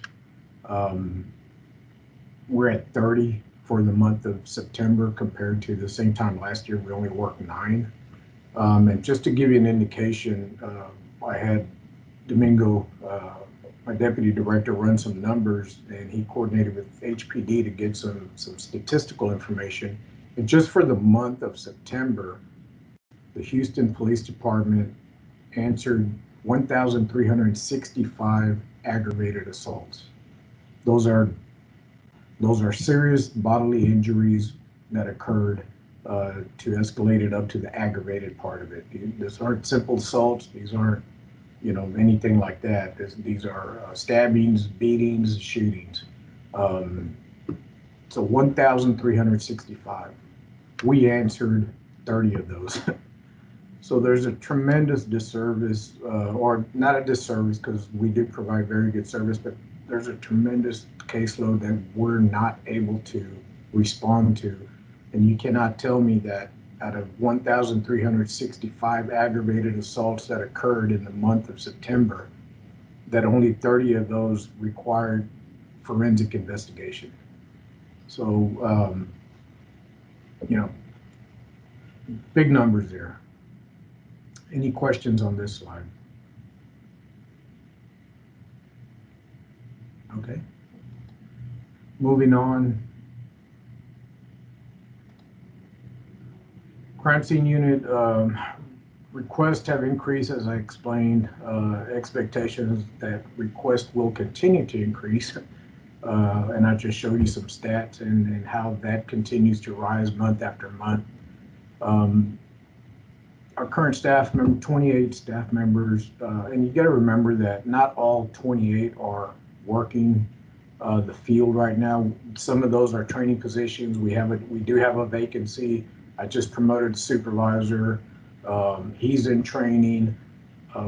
So we're allocated 28 for all these requests, but not all 28 are working. I have some military leave, that haven't been with us for several months because of military deployment. We have some that are at the National Forensic Academy going through the basic training part of this. We have 3 that just returned from the National Forensic Academy and are being competency tested so that they can start taking on casework independently. So there's a lot to it. It's not just because I say 28, that doesn't mean I have 28 people that are out there ready to work. So what it does mean is that it puts a tremendous strain on the ones that are at that level, are authorized to work, and with the numbers that I'm telling you about, I mean, that's a huge caseload for each one of these crime scene investigators, and it's very, very concerning. Exhaustion, mental and emotional difficulty, and disseminates morale. I mean, in my presentation yesterday to SWAFs, there was a question about how do we deal with burnout, or do we have burnout and how do we deal with it? And absolutely, we do have burnout. I'm burned out, to be quite honest with you. But we continue to work through this, and it's something that until we get more personnel or stop taking calls, I mean, and that's not even an option. I don't even want to talk about that, but these crime scene investigators just run from call to call. The documentation that's required of them is tremendous. We are a quality-based driven crime scene unit, and that you can't say that without understanding that quality is a huge part of what we do. And we hold our personnel accountable for the quality aspects of that, and that requires attention to detail. Attention to detail, it's just a lot of work and documentation. So we do experience all this. We try to work with it as best we can. We try to identify that. As you all know, we've reported to you, we have services available for our crime scene investigators. My staff meetings with the supervisors, we talk a lot about identifying employees that may be experiencing emotional or whatever kind of challenges. If anything's, visibly noticeable, we try to address it quickly. We offer the staff these options of seeking professional attention to what they're experiencing. And then whether they take it up or not, I don't know. I mean, it's not something we can ask them personally, but it is afforded to them for them to take advantage of if they so wish to do so. That, and then you throw in what's happened with COVID and those that have been infected by it and those that have been quarantined. I mean, that just throws a bigger wrench into an already challenged and depleted section. But we're managing. I mean, the supervisors, I give them a lot of credit because they have to deal with this on a daily basis. One of the things I am doing, and I'll be presenting at the next board meeting in November, is I'll be coming up with a 5-year plan to identify the future of crime scene and what it looks like, what adequate staffing looks like, and the equipment needed to for the adequate staffing and the training that's behind that. Any questions on this?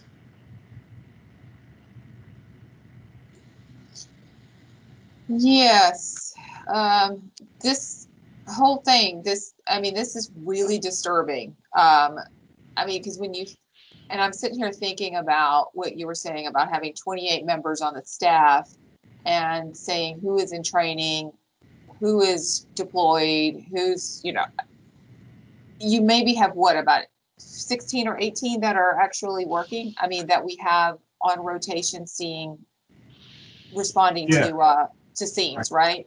Yeah, and this And is so a if we 20, have, and this is, I'm sorry to interrupt, this is a 24/7 operation. right, And through storms and through pandemics and everything, we're required to, maintain full staff and be ready to deploy. I mean, that's just the nature of this business. right, and you respond to a scene, correct? There's Correct. generally 2. Right, Yes, so ma'am. that's, it's just, I can't get over it because we're seeing, obviously crime is not going down, it's continuing to go up. You're providing a good product and good service to HPD related to not only the homicide scenes, but the ag assault scenes, because that's clear that it's gone from 9 to 30. So, those requests for documenting scenes and are you going to the hospitals and documenting the injuries as well on some of those ag assault victims?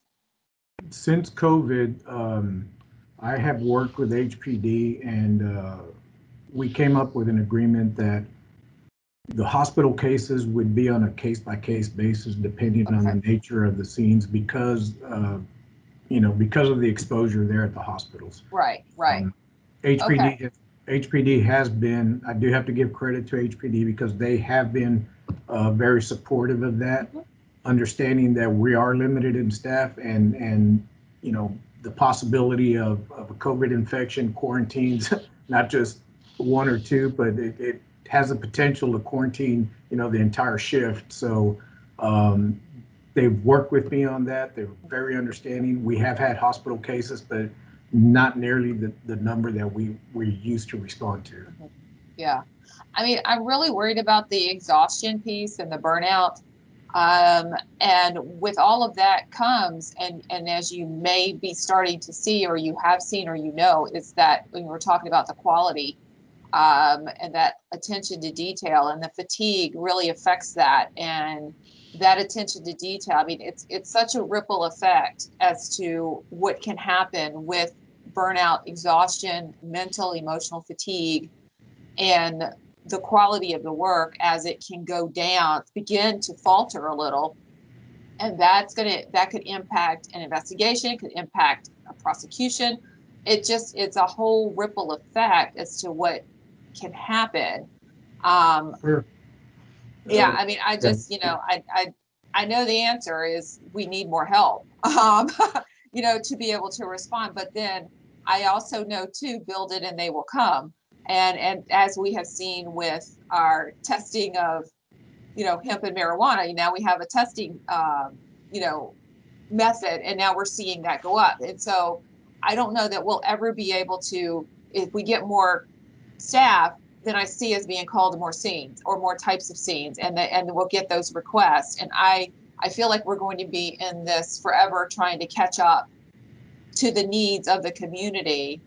And I'm not quite sure what the answer is. But I'm just kind of I'm really concerned about our people and about the community and our ability to be able to respond, because I know it's the pandemic has caused a whole lot of challenges with us as well. And I know Janet's got a question too, so. Okay. Yeah, actually, Dr. Mitchell covered quite a bit of what I was going to say. So I'll say something a little bit different than I intended originally. Okay. I know that we have one vacancy that's listed here for crime scenes investigation. If we had the budget, I'm sure we would probably get more in order to meet the requirements of the job and with expectations of the CSU. Having said that, if we're not doing the evidence collection, presumably HPD or some other municipality is. That being the case, when we ask for budget, is that pointed out that the money is being spent somewhere to do this work? Now, is it being spent in the right place? Well, maybe Jerry. Peter's more apt to answer the budget part of this. This is part of what we got to work on this conversation. So yeah, I asked Jerry, looking at the pretty grim circumstance we're in. I mean, I won't even say we're getting grim. This is grim. We got to figure out something to do on this, even in the near term, much less over the next 5 years. Mm-hmm. And it's part of the conversation of getting everybody to understand this stuff still has to get picked up by somebody. Exactly. If it's picked up by an officer, that is now a classified officer having to do a task that we could do if we had the resources there, but that also means an officer having to do a task that takes away from resources that only an officer can do. And trying to get everybody to understand resourcing CSU is resourcing law enforcement, because it gives them the ability to get back to tasks that we desperately need them to do and only they can do. I'm hopeful. I think everybody understands the dire circumstances. I don't envy the city at all trying to make some of these decisions these days with where economics are at, but I intend to go advocate strongly for this. We have a wrestling basically on a daily basis right now of trying to guess how do we keep Jerry and all the rest of the units for that matter as fully staffed as we can while still trying to fit inside the budget. And we're going to have to go have some more conversation about where do we guess on that, because we have almost miraculously been able to get continuing seats at the National Forensic Academy. That is the premier training for forensic crime scene investigators pretty much on the planet. Mm-hmm. And we don't want to pass those, but it's also we can only bear so much redundancy of personnel in the current budget situation. So how do we juggle? Caress and David and Jerry and I are going to have to go put our heads together and see, how do we try and keep him as fully staffed as we possibly can while still fitting inside of the budget constraints that we have. Something's got to give. Something's got to give. This is, and unfortunately, what gives ultimately is the victim and the defendant, because stuff doesn't work on that end. If stuff doesn't get collected from the scene, stuff doesn't get collected from the scene adequately, correctly, they're the ones that ultimately suffer. Right. And the best lab in the world doesn't do very well if the evidence itself is contaminated before it shows up. Exactly. And I realize- rant about that one a lot. Yeah, and I realize the answer to this question is not something that can be answered within HFSC itself, because we're talking about the city's budget as well. Yeah. And how they can allocate between the money they give us versus the money they give to HPD to do the same work. You say Yep. there's an overlap there, and where is it best spent? Yep. And it's to what Courtney and Sharon were talking about. We are getting to a place, we have gotten very efficient at a lot of things. We are producing results that now HPD struggles to keep up with, the DAs struggle to keep up with. This is stuff that impacts the entire system. And yeah, there's nothing easy in here. So here's another question for you. I mean, again, we're talking about money. Is there any kind of a grant that can be asked for from the federal government to cover CSU wish. activities? I wish, but the reality is the entirety of the federal budget for forensic things is maybe $150 million a year at the federal level for the entire country. It's missing zeros from the scale that it really needs to be. Almost entirely what's available from the federal level is dedicated to DNA. Terrific for that crucial piece of evidence, but there is nothing for anything else. If I've got Amy and Precious, Dr. Reardon are looking right now, any kind of grant vehicle we can tap to try and get some of the equipment that we need in CSU. But it's vanishingly small of what's available. It just doesn't exist. Okay. Yeah, a good example of that, is look what we've gone through just for the VEB renovation. We had to get very creative in tying it into that grant for the VEB. And that has taken 3 years to be able to spend that money, and it has been an extraordinary effort trying to figure out how to spend that money. Yeah. It's like it's time to write my congressman. Yes, please. They all are taking to turning and running when they see me coming. So yeah, somebody else needs to go after them. All right. Any other questions on this slide before I move on? Okay, great. Well, speaking of VEB, that's a good segue to the next slide. And my next slide is about the VEB. And I know Peter showed you some photos of the renovations taking place right now. A lot of work being done. And I do have to credit the contractors. They're doing a really good job with trying to stay on schedule with this.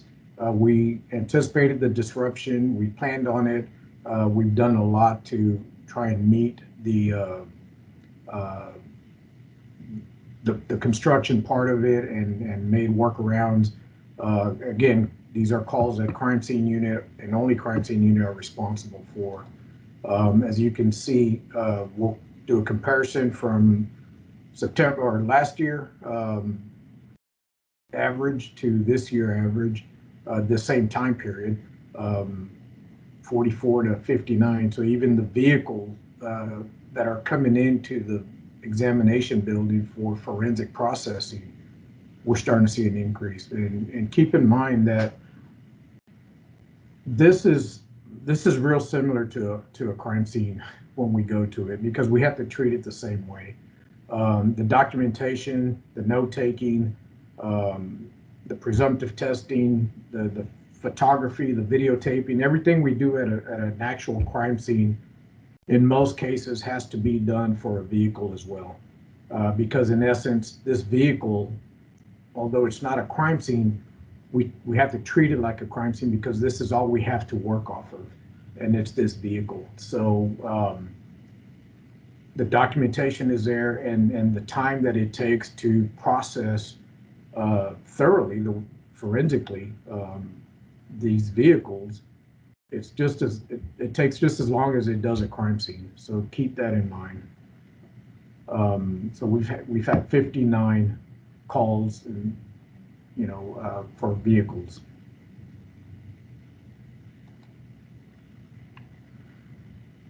Here's a couple more pictures.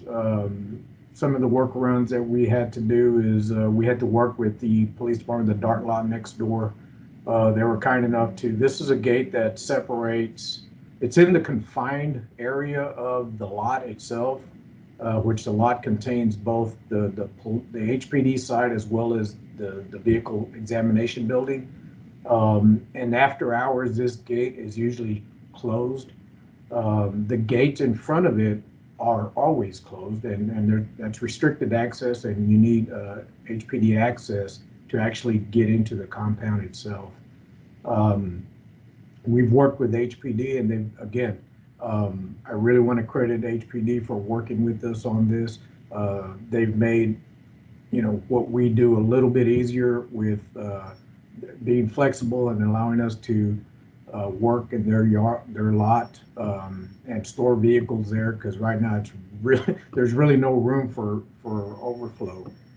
We can only fit what's in the bays, and right now they're working on half of the bays, so that even restricts the bay area to only four slots, and we're having to move cars in and out of there. So even that, operationally speaking, is a challenge. So, but the work gets done, and the contractors are on schedule. They're doing a really good job. I was there this morning. I've been there every morning to work with the contractors, allow them access, and follow up on progress. The progress is going great.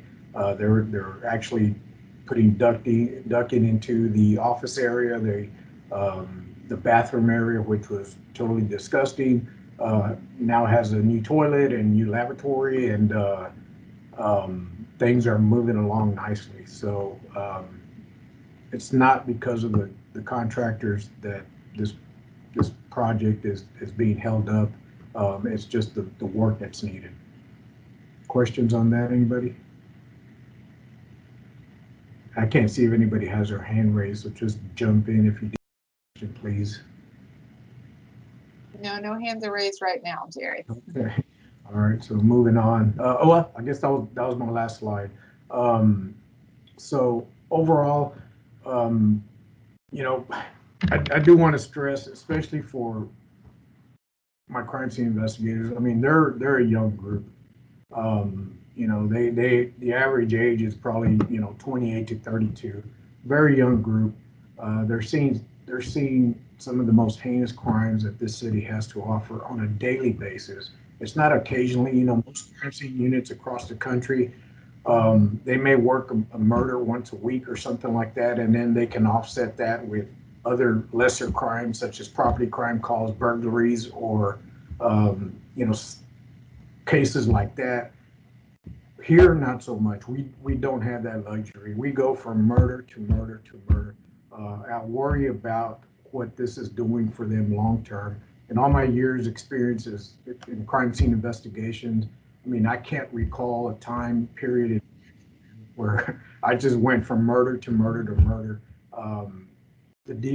No time to decompress, and it really, really concerns me on the long-term effect that it's going to have on these young minds.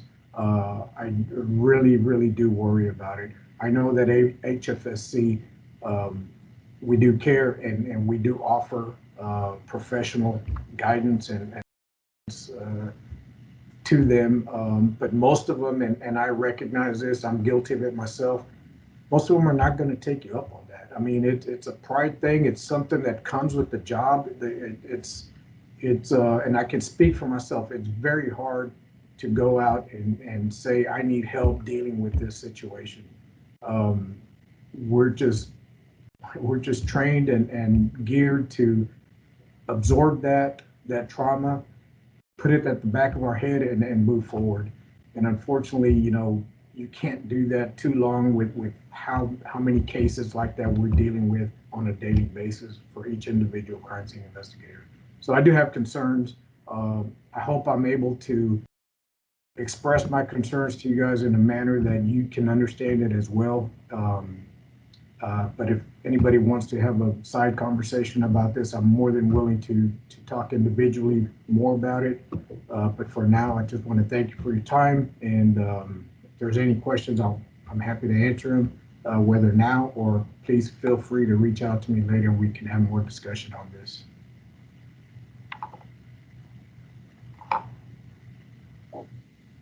All right, thank you very much. Are there any other questions for Mr. Pena?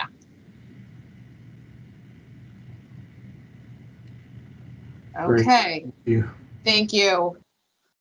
Okay, agenda item 13 is our report from Erica Zemak, our quality director, who will talk about quality assurance, including a review of the blind quality control program, testimony monitoring, and an upcoming audit of the forensic biology DNA section and the outcomes of the crime scene unit proficiency testing.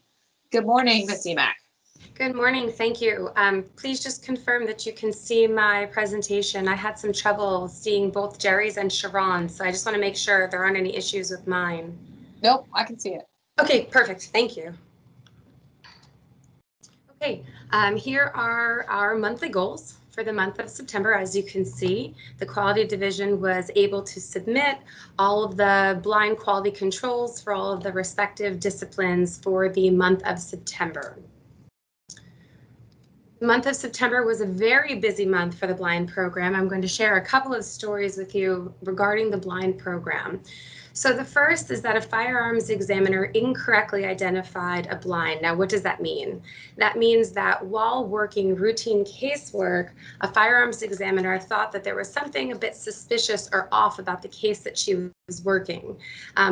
So she was asked to compare a .32 caliber cartridge to a .38 caliber revolver. That and some other details in the case led her to believe that perhaps this case was a blind. And when she submitted her guess to the quality division, we were happy to inform her that she was incorrect, that this case was not a blind and it was in fact just normal casework.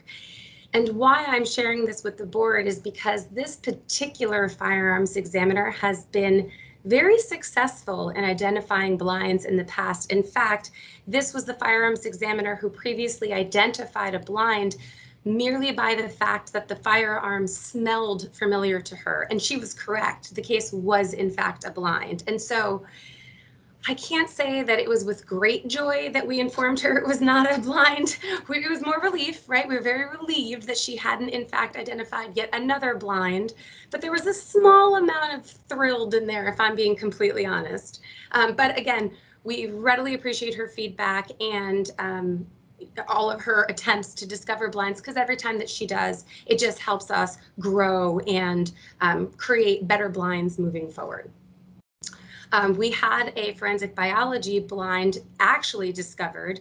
What happened in this case is that when the triage section of the forensic biology section, now that's the subset of staff members whose role it is to reach out to investigators and ask questions about case information, mostly centered around CODIS eligibility, right? They have to ensure that whatever cases and items of evidence we accept into the laboratory, we need to know if those cases are going to be eligible, if a DNA profile is generated, if that DNA profile will be eligible for CODIS.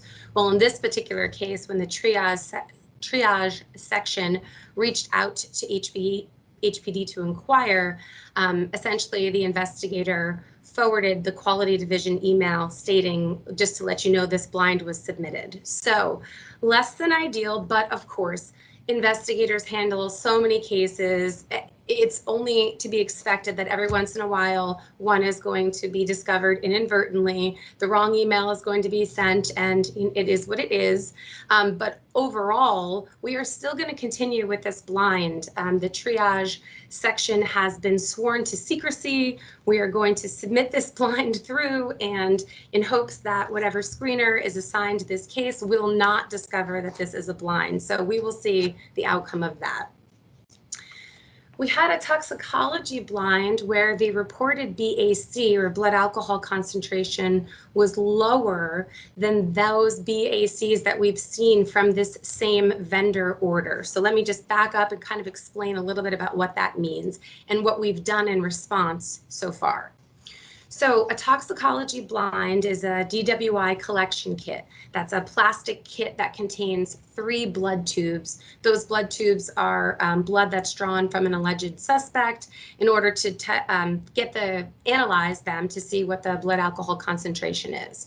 Now, we order our blind blood tubes from our vendor laboratory, and we are able to dictate how many blood tubes we want to purchase and what we want the BACs to be, or those blood alcohol concentrations. And what we see is when analysis is performed on them, they are analyzed. The reported concentration is, hovers right around this same area, right? A very small window of margin that we're expecting to see in those concentrations. Well, a blind was reported, and the BAC that was generated was kind of outside of that expected range that we've been seeing. So this is a red flag for us, right? We want to figure out what happened with this tube. Let's investigate further and truly try and understand what is going on here. And so we requested the toxicology section to not only retest that same tube, but we also asked them to test the other 2 tubes within that blind DWI collection kit. And when they did that, they saw not only consistent results for that first tube, but also the other 2 tubes in that same kit were also consistently lower than what we've been seeing. So that retesting helped us to assure that our toxicology analysis is both accurate and reliable, but it left us with a question of, well, then what happened exactly with this blind? So in speaking with the toxicology manager, we have 3 hypotheses that we're working on that could possibly have lended themselves to what we were seeing with this this toxicology blind. The first of which is that it's possible that there was not enough preservative added to these tubes at time of manufacture. The second of which could be that the samples that were created at our vendor laboratory were not homogeneous, meaning that even though they're created in a large batch, essentially the vendor laboratory didn't mix that sample well enough, right? They didn't ensure that every one of these tubes made in this batch had the same concentration, even though they do have quality checks in place to try and ensure that they do.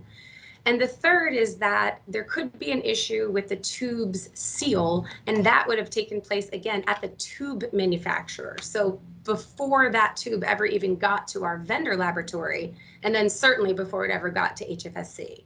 So we elicited the help of our toxicology outsourced laboratory. What we did was we sent them our 3 blind tubes, right? Our 3 tubes from that one blind DWI kit. And they performed their blood alcohol concentration analysis and received consistent results, once again demonstrating that the toxicology section's analysis is both accurate and reliable. But in addition to that, we asked them to test those 3 tubes for that preservative, that sodium fluoride, to find out if they could tell us how much sodium fluoride was in each one of those tubes. And in addition, we sent them 3 reference tubes.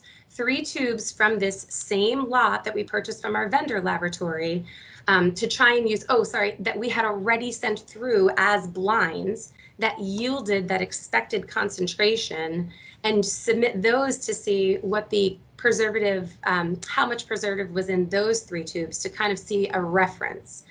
And so when we got the results from that testing, we could see that the amount of sodium fluoride put into all 6 of those tubes was roughly the same. So we were able to eliminate that as one of our potential hypotheses as to what could have occurred. But again, we are still left with 2 hypotheses. One being an issue potentially at the vendor laboratory, and one being an issue potentially at the tube manufacturer, the tube manufacturer. And so we're going to continue to investigate, but in all fairness, it is quite possible that the outcome of our investigation is that we are not able to determine conclusively what the source of this error is. But again, we have demonstrated consistently now that our toxicology section's testing is accurate and reliable.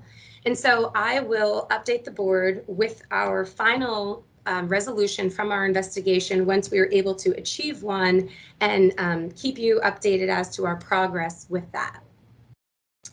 And lastly, we had a biology blind that ended up being discovered as a blind, but part of the story as to how it was discovered has to do with the fact that it was outsourced to our biology vendor laboratory. And so there were 2 blinds that were created. Each one had one item of evidence and one reference sample. And so in biology, what a reference sample is essentially a cheek swab, right? A known individual swabs the inside of their mouth in an attempt to collect DNA onto that swab. So when we process that swab, when we generate a DNA profile, we know that that DNA profile came from that individual. It's a reference swab that we can use. We can then later take that DNA profile and compare it to evidence samples to try and determine if someone is or isn't a contributor to any sample that we have in the laboratory. And so in this instance, these 2 blind samples were submitted to the forensic biology laboratory and ended up both getting submitted to our outsourced vendor laboratory at the same time. In fact, the 2 blind reference samples ended up on the same batch at our outsourced vendor laboratory. So what that meant for them is that in one batch, they had 2 reference samples from 2 known individuals, and the DNA profiles were identical. However, the references were listed as having 2 different names, 2 different sets of information, and came from 2 different cases. So as you can imagine, this set off a red flag for our outsourced laboratory. They started investigating how this could have possibly happened and reached out to HFSC to request additional sample to do independent testing to confirm their results. That additional sample was submitted and they were able to confirm their results, and all of that information was then given back to HFSC. Now, why am I sharing all of this information with you? Well, I'm sharing it because that's exactly what we would want to see. This is demonstration to us that our vendor laboratories' quality control checks are functioning. They are recognizing things that are potential issues. They are following the correct and proper means by which to try and resolve those issues, and they are communicating to us, HFSC, when these issues are appearing. And so while I'm sure it was a strenuous couple of days for them, and I don't envy their position, all told, everything that needed to happen happened. And so once again, our blind program is giving us insight into things that we might not otherwise have eyes on. Are there any questions that I can answer about our blind program? Okay. So we have an assessment coming up. It's actually slated for next week. This is the FBI QAS, or the Quality Assurance Standards Assessment. This assessment is specifically geared towards forensic biology. I know Courtney spoke earlier and she mentioned FBI QAS standards. This assessment is what is used in order to determine our access to CODIS. So by our demonstrated compliance with all of the standards that the FBI has created for forensic biology laboratories, we are able to have access to that CODIS database, which allows us to not only enter DNA profiles into that database, but to also search that DNA database. So this is an extremely important assessment for our laboratory, specifically for the forensic biology section, but just overall for HFSC. And so there was a possibility of a fully remote assessment. We have since confirmed that of the team of 3 assessors that will be assessing us, One is going to physically come on site to our facility, and the other 2 are going to assess us remotely. So now that gentleman who's going to be coming to our facility, we're going to take all proper precautions. We're going to ensure that he has to wear a mask, that he has his temperature taken before he enters our facility, and also that we will maintain proper social distancing while he is in-house at our facility. Of course, we want to make sure that his safety is taken care of, and clearly any of our staff's safety. So we will ensure that all proper precautions are taken for while his stay here on site at HFSC. And I just wanted to remind the board, this is going to be our first assessment to the July 2020 revision of the quality assurance standards. So on July 1st, 2020, the new quality assurance standard audit document became effective. And so this will be the first time that our forensic biology section is assessed to this new revision of those standards. So again, a very important, very big assessment for us, but we have been working tirelessly to prepare for this assessment. We have gathered massive amounts of documentation. I know that Sharon showed you a picture of those binders. All of those binders are going to be reviewed, plus just massive amounts of other documentation, so that they can see our demonstrated compliance with these standards. And so while we are fully prepared, we are waiting for the day to come. They'll be here. It starts next Tuesday, and we are slated to have our closeout at 4 p.m. on Thursday. So I will keep the board updated as to the outcome of that assessment at our next board meeting. Oh, are there any questions that I can answer about assessments in general, or specifically this QAS assessment? Okay. Next, we have survey responses. So we received 4 survey responses within the month of September. Of those 4, 2 were satisfied, 1 was very satisfied, and 1 was dissatisfied. So the dissatisfied survey response that we got was from an investigator, and his feedback was with regard to the multimedia section. And while this investigator did not give us his specific contact information, he did give us information regarding 2 HBD cases. And so we were able to research those 2 cases and ultimately identify who this investigator was or is. A quality specialist then reached out to this investigator and had a very good, lengthy conversation with him, not only with him, but also he referenced, and his survey response referenced, another officer. That same quality specialist has reached out and actually had an opportunity to have a conversation with him as well. And in addition, has interviewed 4 analysts in total from the multimedia section. And so at this time, what we are doing is trying to take all of this information that we've now gathered and consider all of it and try and determine what the appropriate resolution is going to be for this negative feedback, this negative survey feedback. All told, from what we've gathered so far, it looks as though this entire survey response centers around miscommunication from the multimedia section and the Houston Police Department. But once we come to our final resolution, I will provide that to the board. And moving forward, I'm going to start incorporating survey responses on a quarterly basis.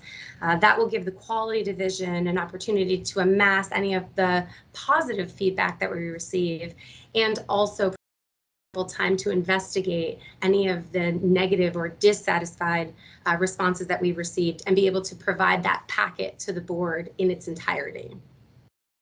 Are there any questions I can answer about survey responses?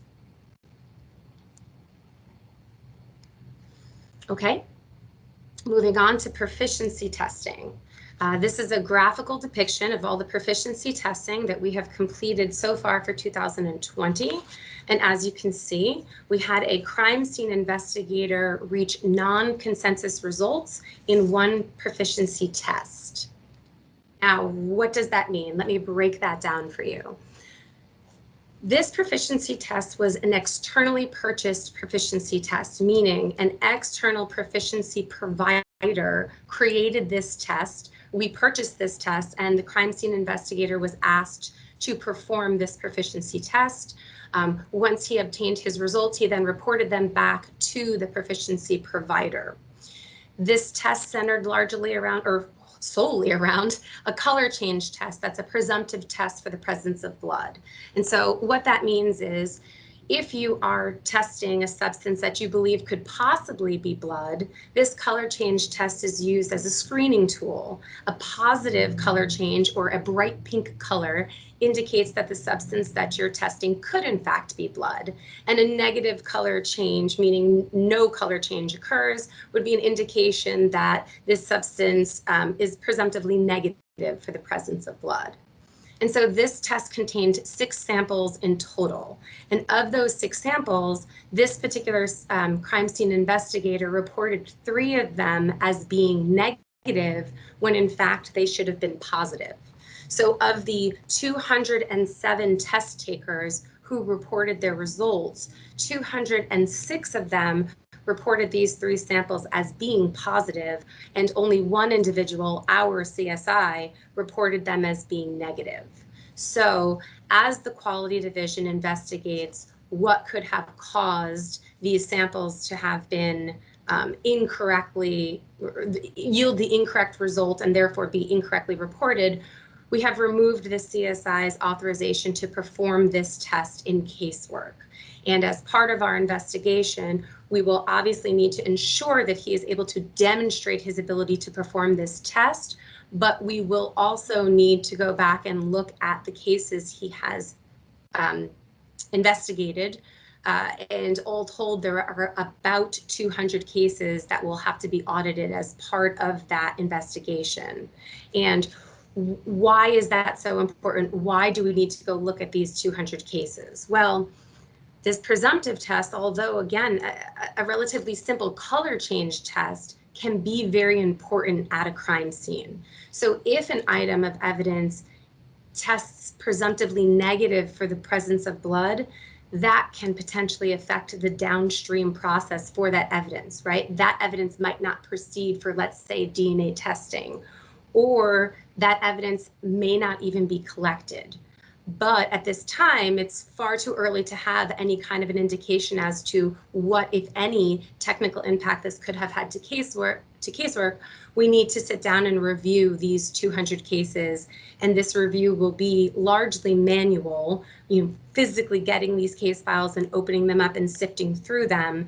But again, this is our top priority for the quality division, and I will communicate the outcome of not only this CSI's ability to demonstrate his competence to perform this test, but also the outcome of that case review.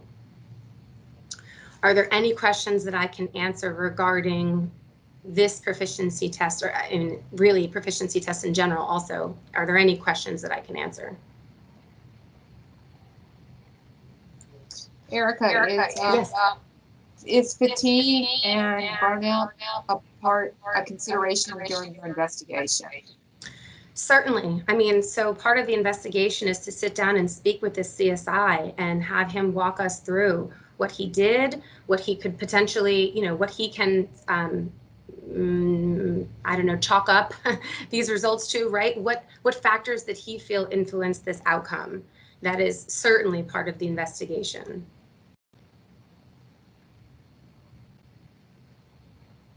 Okay, are there any other questions I can answer about this, the proficiency test? Okay, so as I said, I will communicate the outcome of this to the board as soon as possible. And we have our testimony data. Harris County jury trials resumed on October 1st. We have 23 analysts that have testified so far this year, the same number as last month, but of those 23, 3 have not been monitored. So we are trying to request those transcripts so that we are able to fulfill our accreditation requirement. One of those 3 analysts is slated to testify later this month. So if in fact that does happen, of course, we've already communicated to the section, he must be monitored during that testimony. But just to err on the side of caution, we are starting to request those transcripts so that we have them in order to avoid not fulfilling our accreditation requirement. And also for the transcript review project, we are starting again to start our request procedure for another round of transcripts. But I wanted to share with the board that in the last round of transcript reviews, there was a seized drugs transcript that was evaluated, and the committee recommended additional testimony training for this analyst. And so there were no technical concerns. I want to make that clear. It was not an issue of, you know, having technical misinformation being stated during testimony, not that at all, but rather the testimony read as a little jumpy. There was a lot of stopping and starting, a lot of having to, you know, rephrase, and it just read as though this analyst could really benefit from a little bit more training and a little bit more practice. And so I know I mentioned last month that we had a fabulous example of strong testimony that we discovered through the transcript review project. We took that transcript and provided it to all technical staff, this seized drug staff member included, and this seized drug staff member had an opportunity to, you know, dedicate time to prepare for a mock trial, be able to hone in on those places where there was improvement needed in that testimony. And she has since had an additional mock trial and demonstrated improvement. So again, it's another benefit of the transcript review project, that if we weren't reviewing these transcripts, we might not have eyes on the way that we are able to through this project. And so I wanted to share that story as a success with the board this month to let them know anytime this project has a benefit for us, I want to try and communicate that back to the board.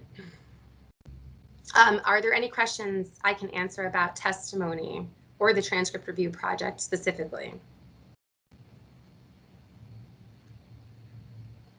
Okay.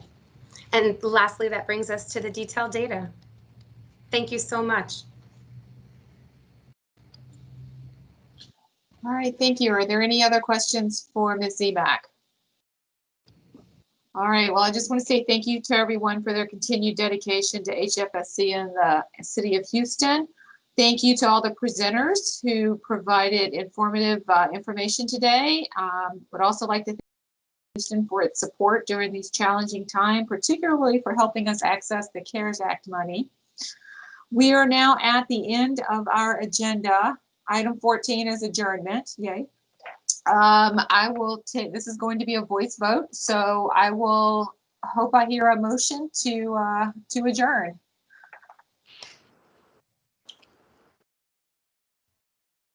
I'll move Really? to adjourn if no one else Thank will. you. Okay, I was everybody wanted to stay on for a while longer and keep talking. Okay, Mr. Hilder, Director Hilder has motion to adjourn. Is there a second? Second. Okay, everybody second. Director Cohen. Okay, all in favor, say aye. Aye. Aye. Anyone opposed? You want to hang out for a while longer? Okay, hearing none, the motion passes unanimously. Thank you so much. Great meeting today, and I'm looking forward to see you guys in November. Y'all have a wonderful weekend. Thank you. Thank you. Bye. Bye.